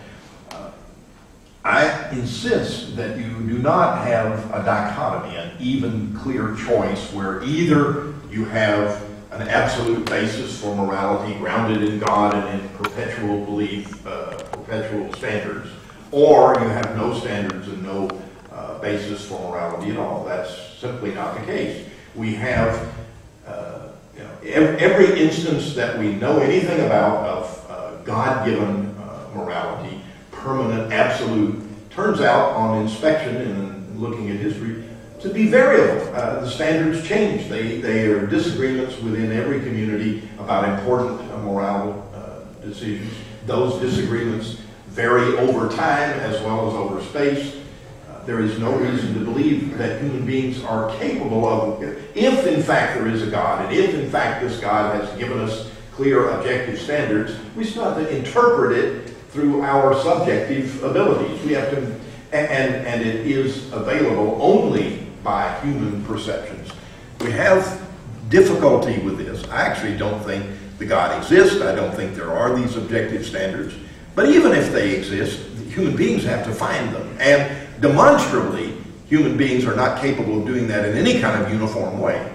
So you have to construct standards for a society out of this uncertain thing. And you have to have some principles. And it does help a great deal if you have some strong moral consensus among a community that an individual has a right to speak freely, that an individual has a right to be treated as an equal, to be treated with respect, to hold different religious viewpoints, etc., etc.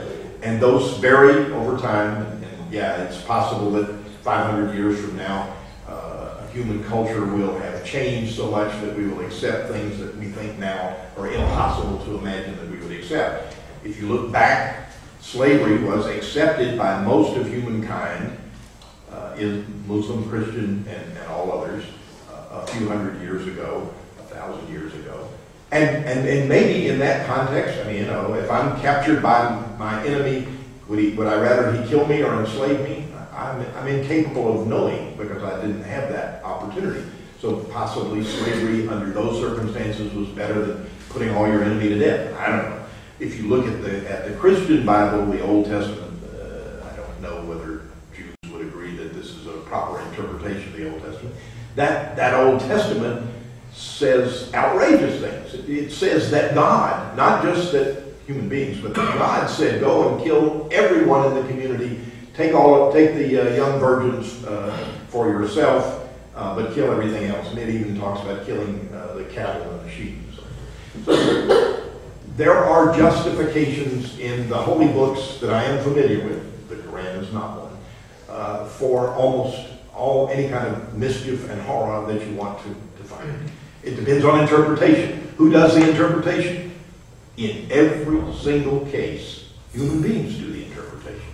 So if you have secularism, what you're saying is not, oh, we no longer have any conflicts, we no longer have any reason for wars, we no longer have any reason for imperial jerks like George W. Bush. No, it's not true. We are saying religion is to be removed from that equation. I think as much as possible. Your problem seems to be with epistemology rather than ontology.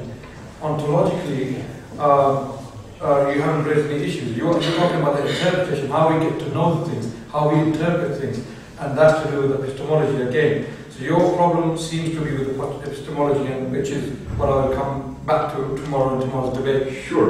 Coming back to the first point very quickly. So you do not believe in absolute freedom. A society has to be restricted, and you cannot kill your neighbor because you don't like it. I do not believe in absolute freedom. Sure, great. This is exactly what the theistic societies want to do. They want to limit freedom so that that freedom can protect the society in long term. There are many things with which I would agree with a theistic society. I don't, you know, to me it is not, oh, okay, we have to reject everything that has anything to do with theism, or we have to reject everything that has anything to do with atheism. It's a false dichotomy.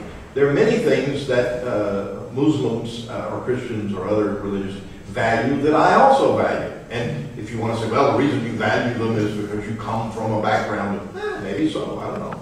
But it doesn't mean that there's a God. It doesn't mean that I believe in a God. I'm an atheist and don't have any belief in any gods. But I do believe in human culture and fellowship with our human beings, with developing moral standards that we can agree on, and that one of those, the standards have to be complicated, not just who's the biggest and who's the strongest, and push the rest of them around. Thank you. Thank you. I would like a few minutes, 30 seconds, I think. Yeah, just very briefly. I just wanted to note here that I just picked up something in what he was saying. Obviously, he says that secularism, we don't need a metaphysical basis to make up a metaphysical basis. That's fine, but you have to construct a basis. And when you said that we should maximize individual liberty because it's arrogant for people to dictate to others and so on, but we should tell people it's self-evident. We should make them believe it, and then it will work. Well, I could say to you, believe in Jesus, and then you'll see the faith will come into your heart. Doesn't this sound similar? It's just Sounds like Hamza last night. Believe in this dogma, and you'll see the benefits. It sounds like almost selling washing powder, but still, this is the problem that I don't want. I'm a skeptical person. I'm naturally a skeptical individual myself, and I think a lot of us here are skeptical people. We should always approach things very critically. And for me, I'm not gonna just take it, see if my whites are white, and then buy into system or not. I want to criticize. I want it to be justified to me before I believe it. And so much so is the intellectual almost vacuousness of secularism that you get the rise of these neocons, and the neocons, Straussian and so on, so that the people have lost kind of faith in popular ideology or any kind of narrative or even secularism. So we have to create a perpetual enemy just to get people to unite around the nationality and with patriotism and be good citizens, just in order to have some kind of, to maintain order and progress as it was before. We have to invent an enemy. And this is why you see this, because the vacuousness, intellectual vacuousness of secularism is becoming more and more apparent by the day, not only intellectually, but also in the behaviors and morality of the preceding generations, which again is a discussion for a different topic, but that's the point. I know we can go back and forth forever here. I'm afraid that what my friend is doing is saying, that people like me are looking around for whipping boys or excuses, and that nationalism gives us that. And then he's saying that about secularism. Secularism does not say, as I see it, can't possibly say, that it'll solve all the problems, that it'll eliminate nationalism and the evils of nationalism, or that it'll eliminate other things. If I were claiming that it would do that, then you would be right to charge. But I think you, in fact, have over-interpreted and see secularism as the enemy and is inevitably related to these other things, and it's not well-founded belief on your part. I understand that secularism and Islam are different, and that they have a very different and important difference between them. So I'm not suggesting that you should accept secularism no matter what, but you shouldn't automatically see it as the reason for all problems, which it seems like you're coming close to doing. We'll go back and forth forever. Yeah, exactly. The gentleman with the red jumper, if you wouldn't mind. My name is Norman, and I am an atheist. It seems to me that Abdullah spent a lot of his time attacking the United States and its policy, and thought that by doing so he was attacking secularism. But you should remember that George Bush claimed to be a Christian and Tony Blair claimed to be a Christian, and they're the ones who started the war. They weren't, so that I don't think you can put the blame. Are you really saying it would help if Britain and US reaffirmed their Christian identity? This would somehow make things better. It wouldn't. Now, I don't think, going back to the main subject, I think that no one's really answered Ed's main original arguments for the secular state. And some people came in late and didn't hear them. But he started by saying, and that's clearly true, that in any group of people, people will differ. They differ about their religion, and they differ even in a group about their beliefs. This is obviously true in this room, in this country, and in every country. So that's the first reason for having a secular state, that people will continue to disagree. Secondly, he said that all people are fallible, except occasionally the Pope, allegedly, who decided certain things that the Virgin Mary went up to heaven, and that's got to be believed in by all Roman Catholics. So all people are fallible. Then the other point is, everyone has the right to propagate their point of view, including their religion. And the fourth point was, you can't decide religions by majority vote. And I was very distressed to hear you say in your main speech who talked about dictating things to other people. You can propagate your belief. You can't boss anyone else and make them adhere to your beliefs. So if you decide, for example, abortion is wrong, or some other particular fact about some particular belief, or something you don't want to eat, or anything at all, you're perfectly entitled to believe that and to practice that. What you can't do is force other people to do that. So the only thing is, you've got to have a state which is neutral, as Ed Buckner said. It's above any particular religion, and it defends the right, or should defend the right, of everyone to practice their particular religion. And don't forget, one thing that I liked about Obama when he came into office, one of the things he said is, there are all these religious people who believe their particular beliefs, say in America, the people who don't believe in abortion, for example. He said, if you want to put an argument in this secular state, and you want that argument to carry conviction, you can't base it on your religious beliefs. You've got to find reasons for it, which can be understood and appreciated by everyone of all religion. And if you can't do that, then it's not satisfactory. So that leads us to the final point. What is the basis of morality? It can't be a God. Let us suppose, as Ed says, okay, you've got a God. Let us suppose there was a revelation. Okay, you've got your revelation. Why should you necessarily obey that God or what he said? Is it because he's very powerful and very rich and can destroy you and send you to hell? These aren't really good moral reasons. So why on earth should you obey what the God said unless you personally have verified it yourself that it's something that you think is worthwhile? So ultimately, you can't pass the buck in morality, as religions like to do. It has to be the individual's assent to what it is that he's supposed to do. I think perhaps he should come up here and I should go out there. So you stay where you are. I'm glad to have somebody summarize my opening. Absolutely, you don't have to address all those 10 points. You could, I mean, we're not here all night, but I'll be very brief. Firstly, to apologize to Ed Buckner if it sounded like I wasn't saying he's a neocon. From his ideas that I've heard from him, I highly doubt he's a neocon at all. I think he's I'll tell you. diametrical opposite. I was merely saying that within America and in England, so because the infamous Douglas Murray, you get neocons rising up because of the vacuousness, filling up the vacuum left by secularism to give people something to be motivated about. And that's why I mentioned it. It had nothing to do with you and so on. In terms of secularism, nationalism, the reason why we say secularism won't solve all the evils of nationalism, but secularism is the cause of nationalism. That's the point. It's like saying well, you shouldn't say petrol will solve all the evils of fire, but petrol, if you add to fire, it'll bring it about, or what have you. Or if you say like a match will not cause solve all the evils of fire. Again, a match is causing the fire. Secularism generated nationalism because of each country, and when they took out the divine right of kings, they found a new narrative to justify the new concept of a nation state, not a kingdom anymore. So secularism caused nationalism to exist in the first place, and that's where it came up in the new era, nation states and so on. Now on to what he said.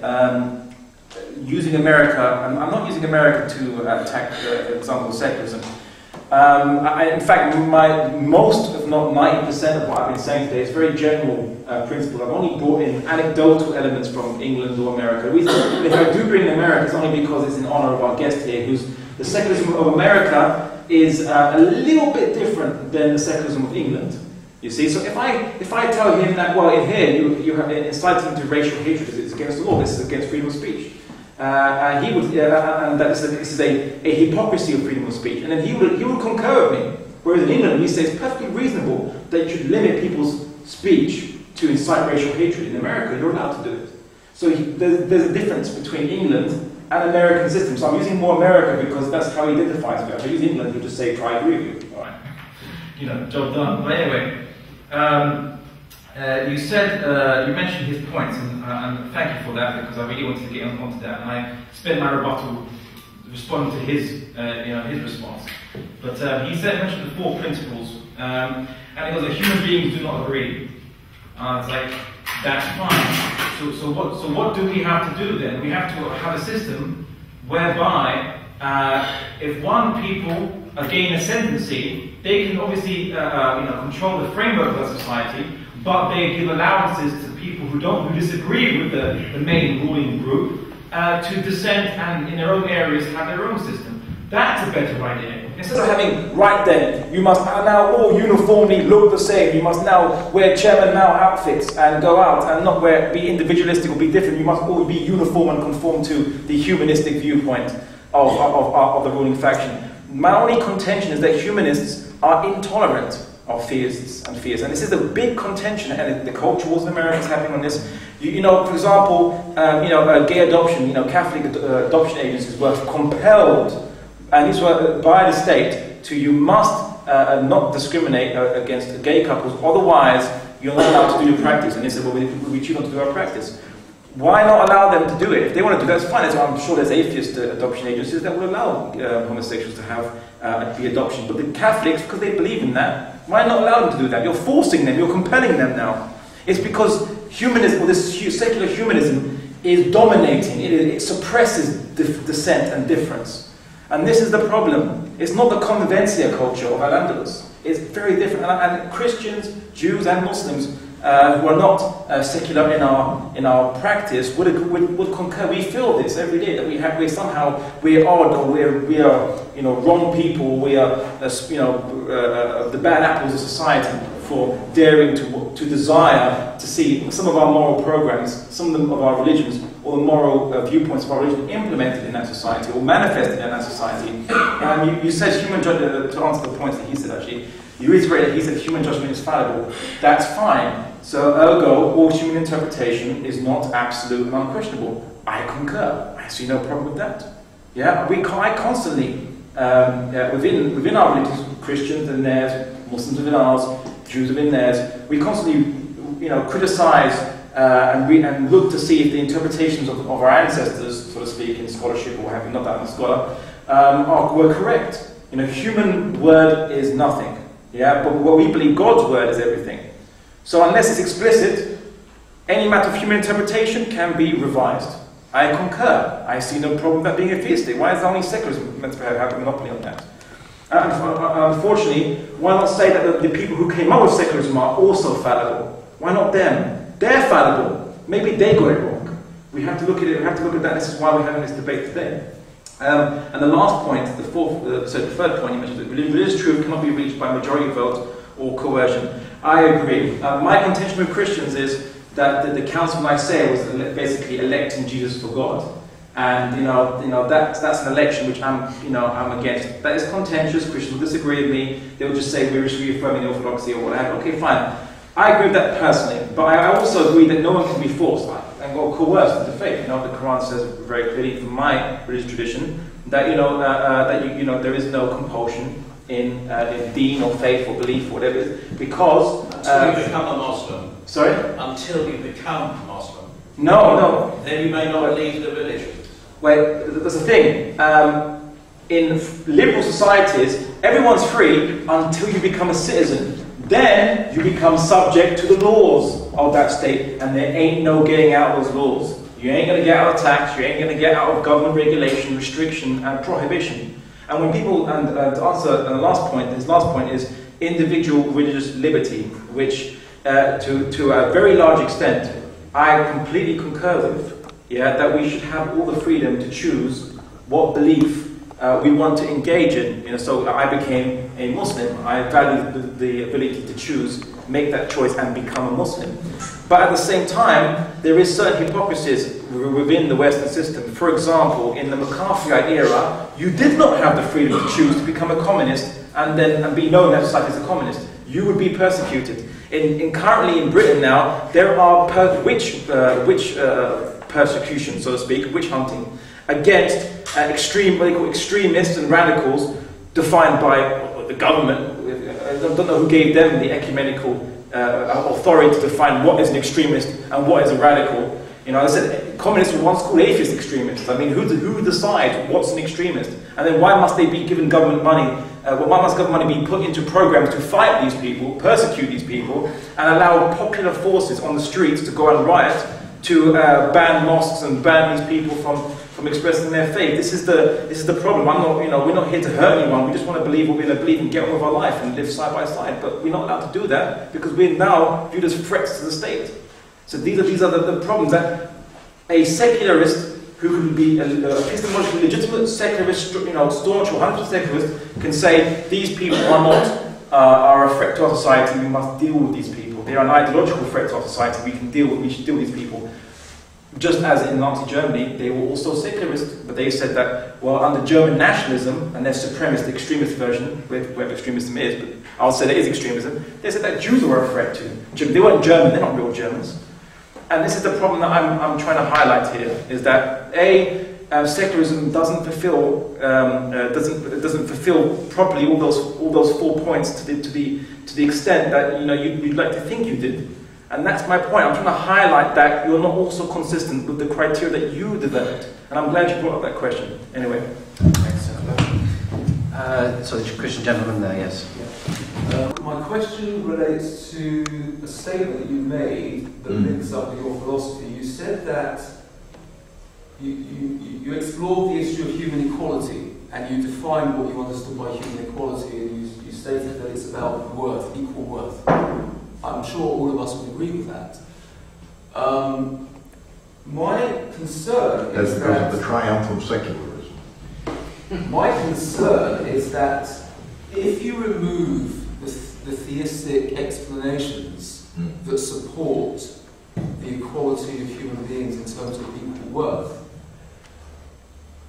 where does it actually, what moral foundation, what epistemological foundation is there for asserting that there is this thing called equal worth?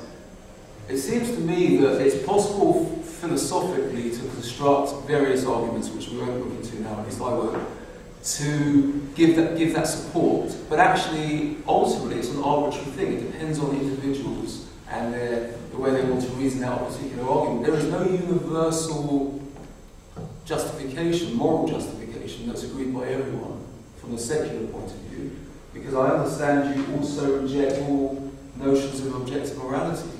It seems to me that if we say, as you're asserting, that each human being has equal worth, that is a profoundly moral statement.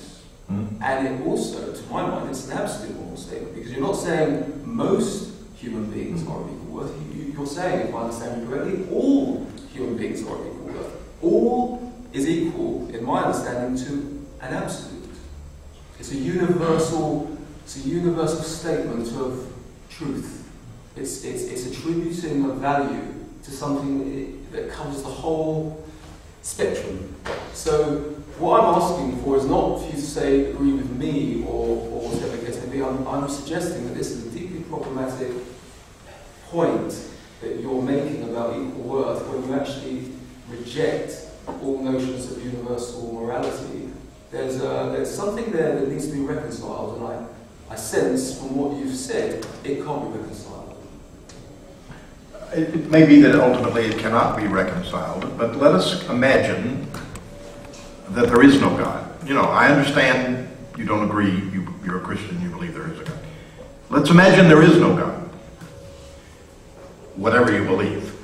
Then we have a choice, and that choice is, do we construct the best we can a social basis for morality and make it work?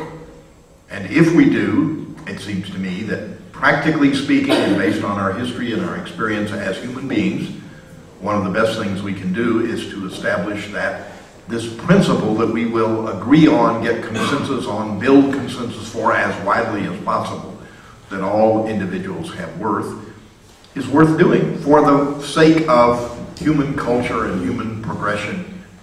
Because we care about human beings. I mean, there's nobody in here who's not a human being. So to win this fight, I have to start by saying, okay, you're all human beings, you're all important, and I want you all to accept that everybody else is important and to respect that. And I have to extend that lovely, simplistic idea to the entire world, and then there'll be peace on earth and goodwill toward men, which would be lovely. I don't think there's a God, and I don't think that human beings are so simple that we can just put out an idea like that announce that it's a self-evident truth and con everybody into believing it when they don't believe it. But if in fact there is no God, and in practice the values that we have had presented to us throughout all of human history by people who are saying they are doing it in the name of God, my holy sacred book says this, that has never worked. It doesn't have the practical success of working. We have had throughout human history all sorts of horrifying conflicts, horrifying dehumanizing of our fellow human beings, and destruction of people because they are witches. You mentioned that recently. And with plenty of justification in various sacred books for this inhumanity to man. Eliminating this as a basis doesn't really change anything. The truth is, we human beings, whether we're theists or not, have to deal with the fact that the moral standards we have are not objective, are not absolute. They vary.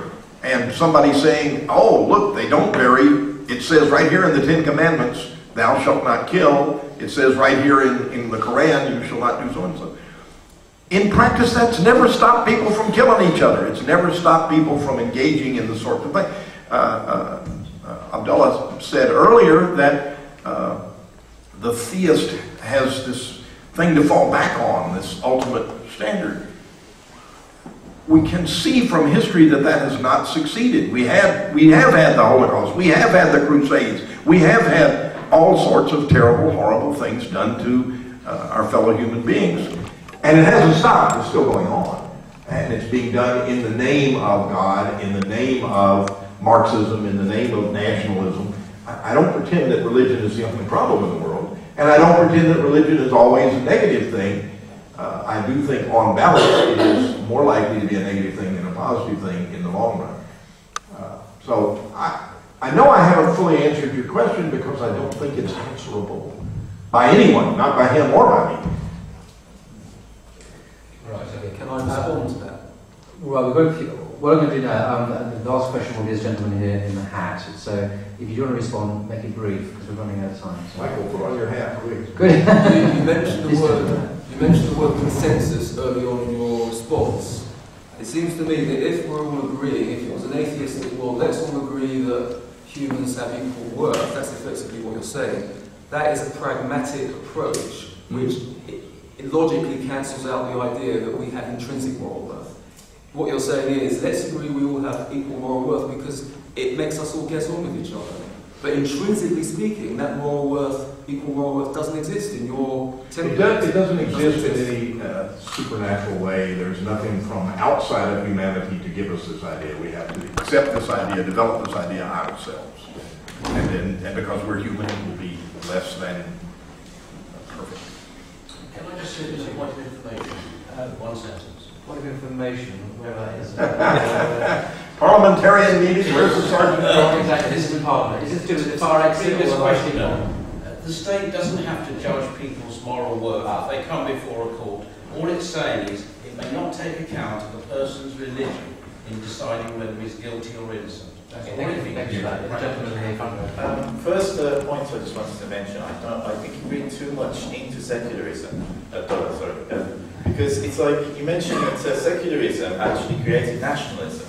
Well, England was England and France was France long before secularism actually came along on the scene. But they're distinct identities as nations.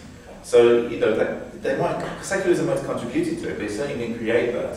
The other thing is, secularism itself actually developed from a number of things that came even from within Islamic tradition.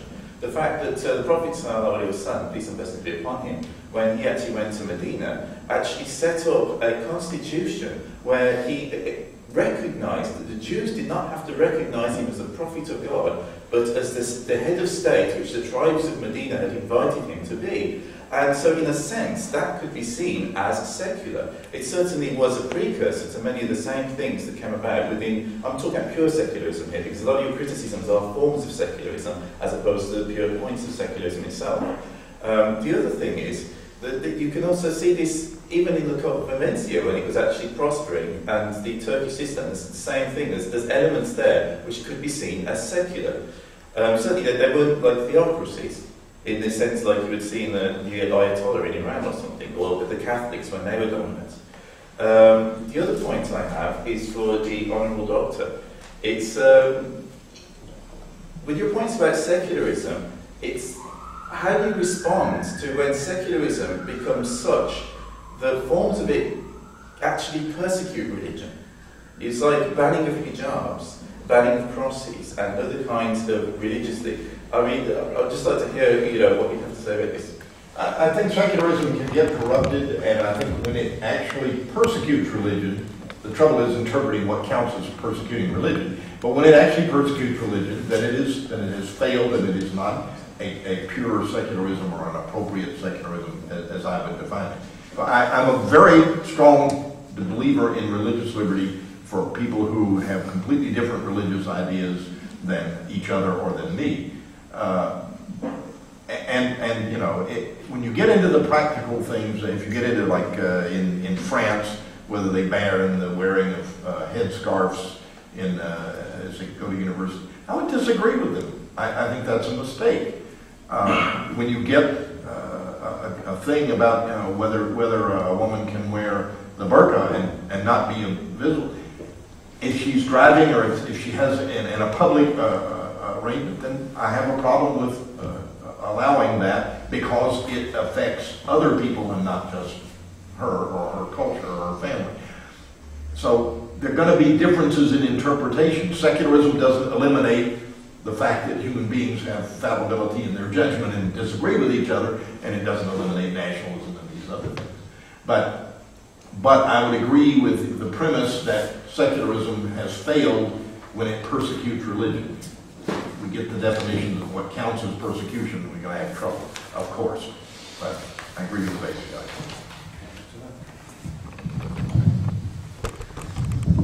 Yeah, I mean, that was one of the things not a great example was the banning of niqab in France. What was the reason why they wanted to ban niqab in France? If you looked at actually the statements of the French politicians, I read a couple of articles on this. They mentioned that the burqa itself is underpinned by this kind of radicalism, Islamic extremism, which is a threat to the French ideals. And it's like, where's the tolerance? The French ideals. Where's France's tolerance? And they would say, oh, but you have to follow our culture. Oh, really? Who said I have to follow your culture? Is there some divine or absolute basis upon which that French culture must be followed? What is French culture? Who decides? So the problem, the issues which you raised, which I agree. When you said that I created nationalism, but England was always England and France was always France. The names of the regions or the kingdoms, But what changed was it stopped being a kingdom and started being a nation state. You see, and that's what I call nationalism. The birth of nation states. That was when the nationalism. That is actually nationalism coming about. That's when they said it stopped being kingdoms, started being national. Although in theory, the UK is still a kingdom in theory. But anyhow, then you said something interesting. The Prophet Muhammad implemented a form of secularism. I'd like to find any secularist philosopher anywhere, any non-Muslim secularist philosopher anywhere that would say that implementing rules based on divine law is secularism or a form of secularism. I'd like to find that. Although judging by secularism borrows from Christianity, maybe I could. but that's the thing, though. I mean, just because the Prophet Muhammad allowed people of different other faiths and accepted people of other faiths. You read the Constitution of the Deen? Yes, I have. Yes, I have. It's not really, worded in the way that you indicate. I haven't remarked on the wording. I've just said that he did not. It wasn't that he said, right then, well, we'll have just my religious beliefs and then we'll have a neutral system. If you read the Constitution of Medina, it says, all matters, if any disputes arise, all matters are to be referred to who? Allah and His Apostle. Thank you. In the Constitution of Medina, secularist constitution, is that secularist? I'm not saying it's exactly secularism. I'm saying that. It's not even. If you say it's a form of secularism, then the word secularism itself will have no meaning then. Because there's a distinct separation between his role as prophet and his role as head of state. And I know it's not true secularism in the sense that we understand it now, but you can certainly see it as a kind of precursor with similar principles. Well, not really, because, I mean, in the Deuteronomical system, in the Old Testament, how the Jews meant to create their state and how it's organized is you have the king and you have the jurisprudence, the courts and the Sanhedrin and so on, yeah? They judge according to the law of Moses. The law of Moses is above all, and the king just executes it. So they are the ones who judge and extrapolate new laws from the law of Moses. And the king, he executes this law. He has no choice in the matter. Is that secularist? If that's the case, in every kingdom or law system from the dawn of time is secularist. According to that definition, that's such a general definition, but it's not the case. Just because there's a separation of powers doesn't mean that it's a separation of religion from secular, worldly matters. That's a confusion I think you're finding in analysing the situation. It's very distinct, and the base of the state was divinely revealed laws as understood by the people who implemented them. Just a separation of, you have the leader, and then you have the jurisprudence. And that's always been in the Mosaic system and in the Islamic system. Okay. Thanks, Abdullah. Well, thank you for your questions and comments. I'm sorry we've run out of time. I'd now like to invite both our speakers to give concluding remarks to this evening's talk. Both speakers have 5 minutes, and Ed will go first, I think. All right. If this conversation has convinced you that it's not simple, then that's good. It's not simple. I understand that it is not. But if this conversation has convinced you that there is a good alternative to secular approaches, then I don't see how. I really have not heard an alternative to a secular approach. Secular approach has all manner of problems. It does not guarantee, it's not a panacea. It won't eliminate nationalism or the other bases for war that we often find. But what's the alternative? Are you going to accept that we will eliminate the rights of individuals and insist that each individual accept the consensus of a religious point of view, and that, remember, if you accept Sharia law or Jewish law or Catholic law or any of these others, you are accepting what somebody else says is what God says. You're not accepting a direct thing from God. If I mentioned in the debate last night, that I read in this fictional story just yesterday afternoon, if God revealed himself and all of his characteristics and commandments to all of humanity tomorrow, necessarily more than half of the world's population would be disappointed, because there are quite severe and important differences in concepts and understandings of what God is like. So even if there is a God, we don't agree in very crucial and important ways. We don't agree about what he's like or what he says or what he wants. So the alternative to secularism is to say, okay, we'll have a nation or a society where we will keep only the Jews or the Muslims or the whatevers and throw the rest out or deprive them of their rights and their equality before the state. It's not, it's a serious misinterpretation to say that this idea of secularism demands that we act as if everyone is equal in all important respects. There are problems. I'm definitely not rich enough to want the rich to have all the power they have. I like all sorts of changes in American society, secular though it is. So I'm not suggesting that if it's secular, that's all it has to be. Of course, we've got lots of reasons for disagreeing and lots of need to resolve our dispute. And would it be better if, in fact, we could have an objective and absolute standard? I don't know. There is no such thing, so it's hard to know whether it would be better. And I know that those who say that there is such a thing don't agree with each other. They don't have an absolute standard. So it leaves us with this, you criticize secularism for having problems that are in fact are real problems in human society, but you have to come up with an alternative. You have to say, okay, we want to have in England eliminate the king, and we've done our best to participate in that part of it. We did have a little revolution that undercut the king quite severely. And by the way, the Bibles that we had laying about all said in Romans, Michael, what's the verse? What? Chapter 13. Romans chapter 13, that a good Christian has to obey the constituted authorities, has to not rebel against the king. That was not a trivial disagreement when we decided we didn't go along with that. So, you know, a secular society is certainly not perfectly rational. It's not perfectly practical. It's not perfectly politically successful. It is similar to what Winston Churchill said about democracy. You know, it's a terrible system. It's just better than anything else we can think of.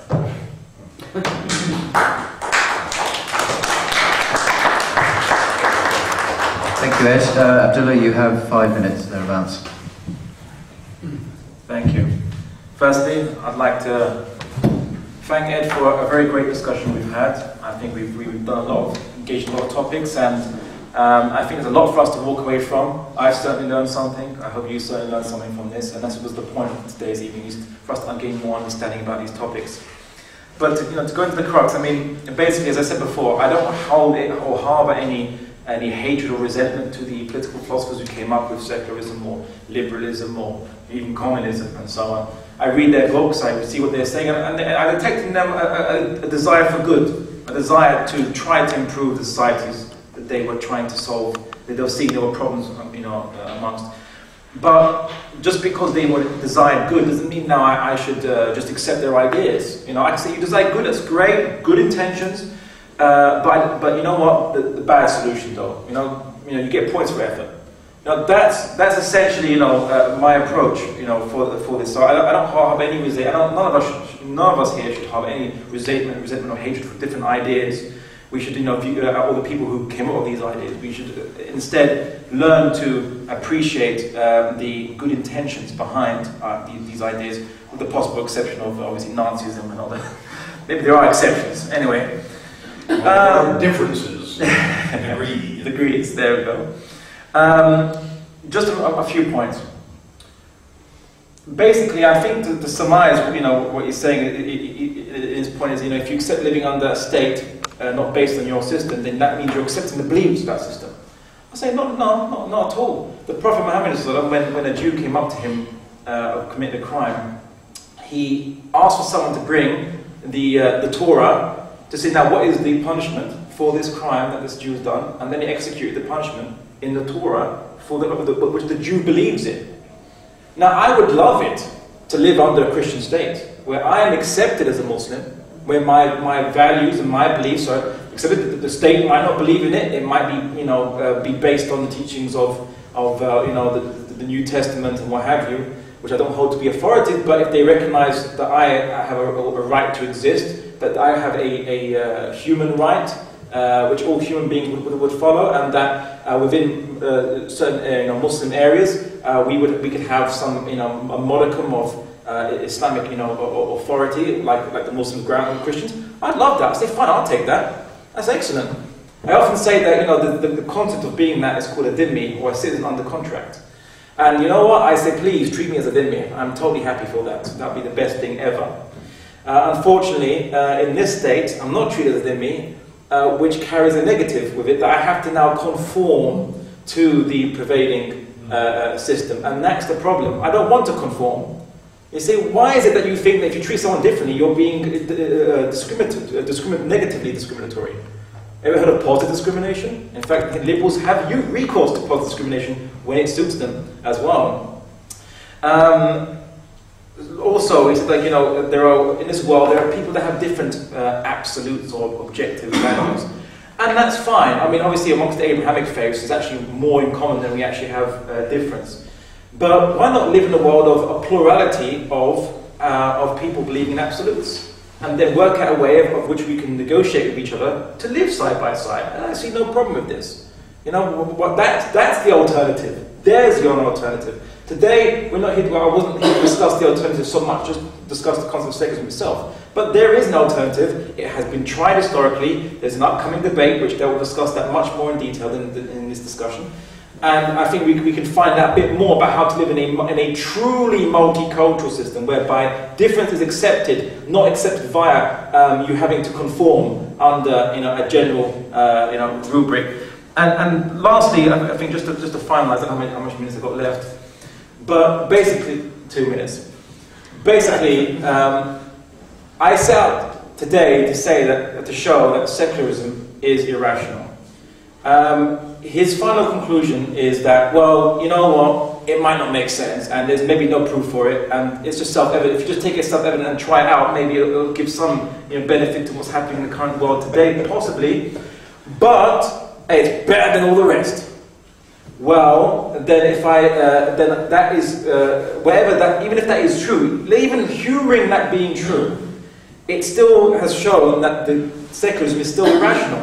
I could say that in the time of Jesus, Christianity was, it might not be rational, or maybe let's say after Jesus, I'll argue, it might have been rational, but it was better than all the other systems, and we should have tried that. You know what I'm saying? Or we could have tried. Communism was good for pre-Soviet Russia. Tsarist Russia. We should have tried that. And if you said that, we live in a world where values and morals are subjective. Let's embrace that fact. Let's embrace subjective values. That's all great. But I know this argument's been used again and again and again. But in Nazi Germany, what was the common subjective values? It was a perception of being what is a German, which became so touted and advocated in such a supremacist fashion that Jews were viewed as not even being human beings. They can't be in the same race as the Aryans, and not in a scientific way, but maybe as a kind of lesser subspecies, according to this kind of extreme social Darwinism that the Nazis were believing in. That was their social. That was the social, morals and values that they had, the subjective values they had at that time. Who's to say that's wrong? Me. And that's great, but unfortunately, because you're not infinite or absolute, I can't take your word for that. You have to take the word of a non-infinite, non-absolute over the fact that there is no infinite and absolute. That's the choice. Anyhow, and I think just to finally round off, I think it's Norman over there brought the point about if God exists, does that mean just because he exists, that how should I still follow his, what he tells me? It doesn't follow. He argues that I still have the same problem.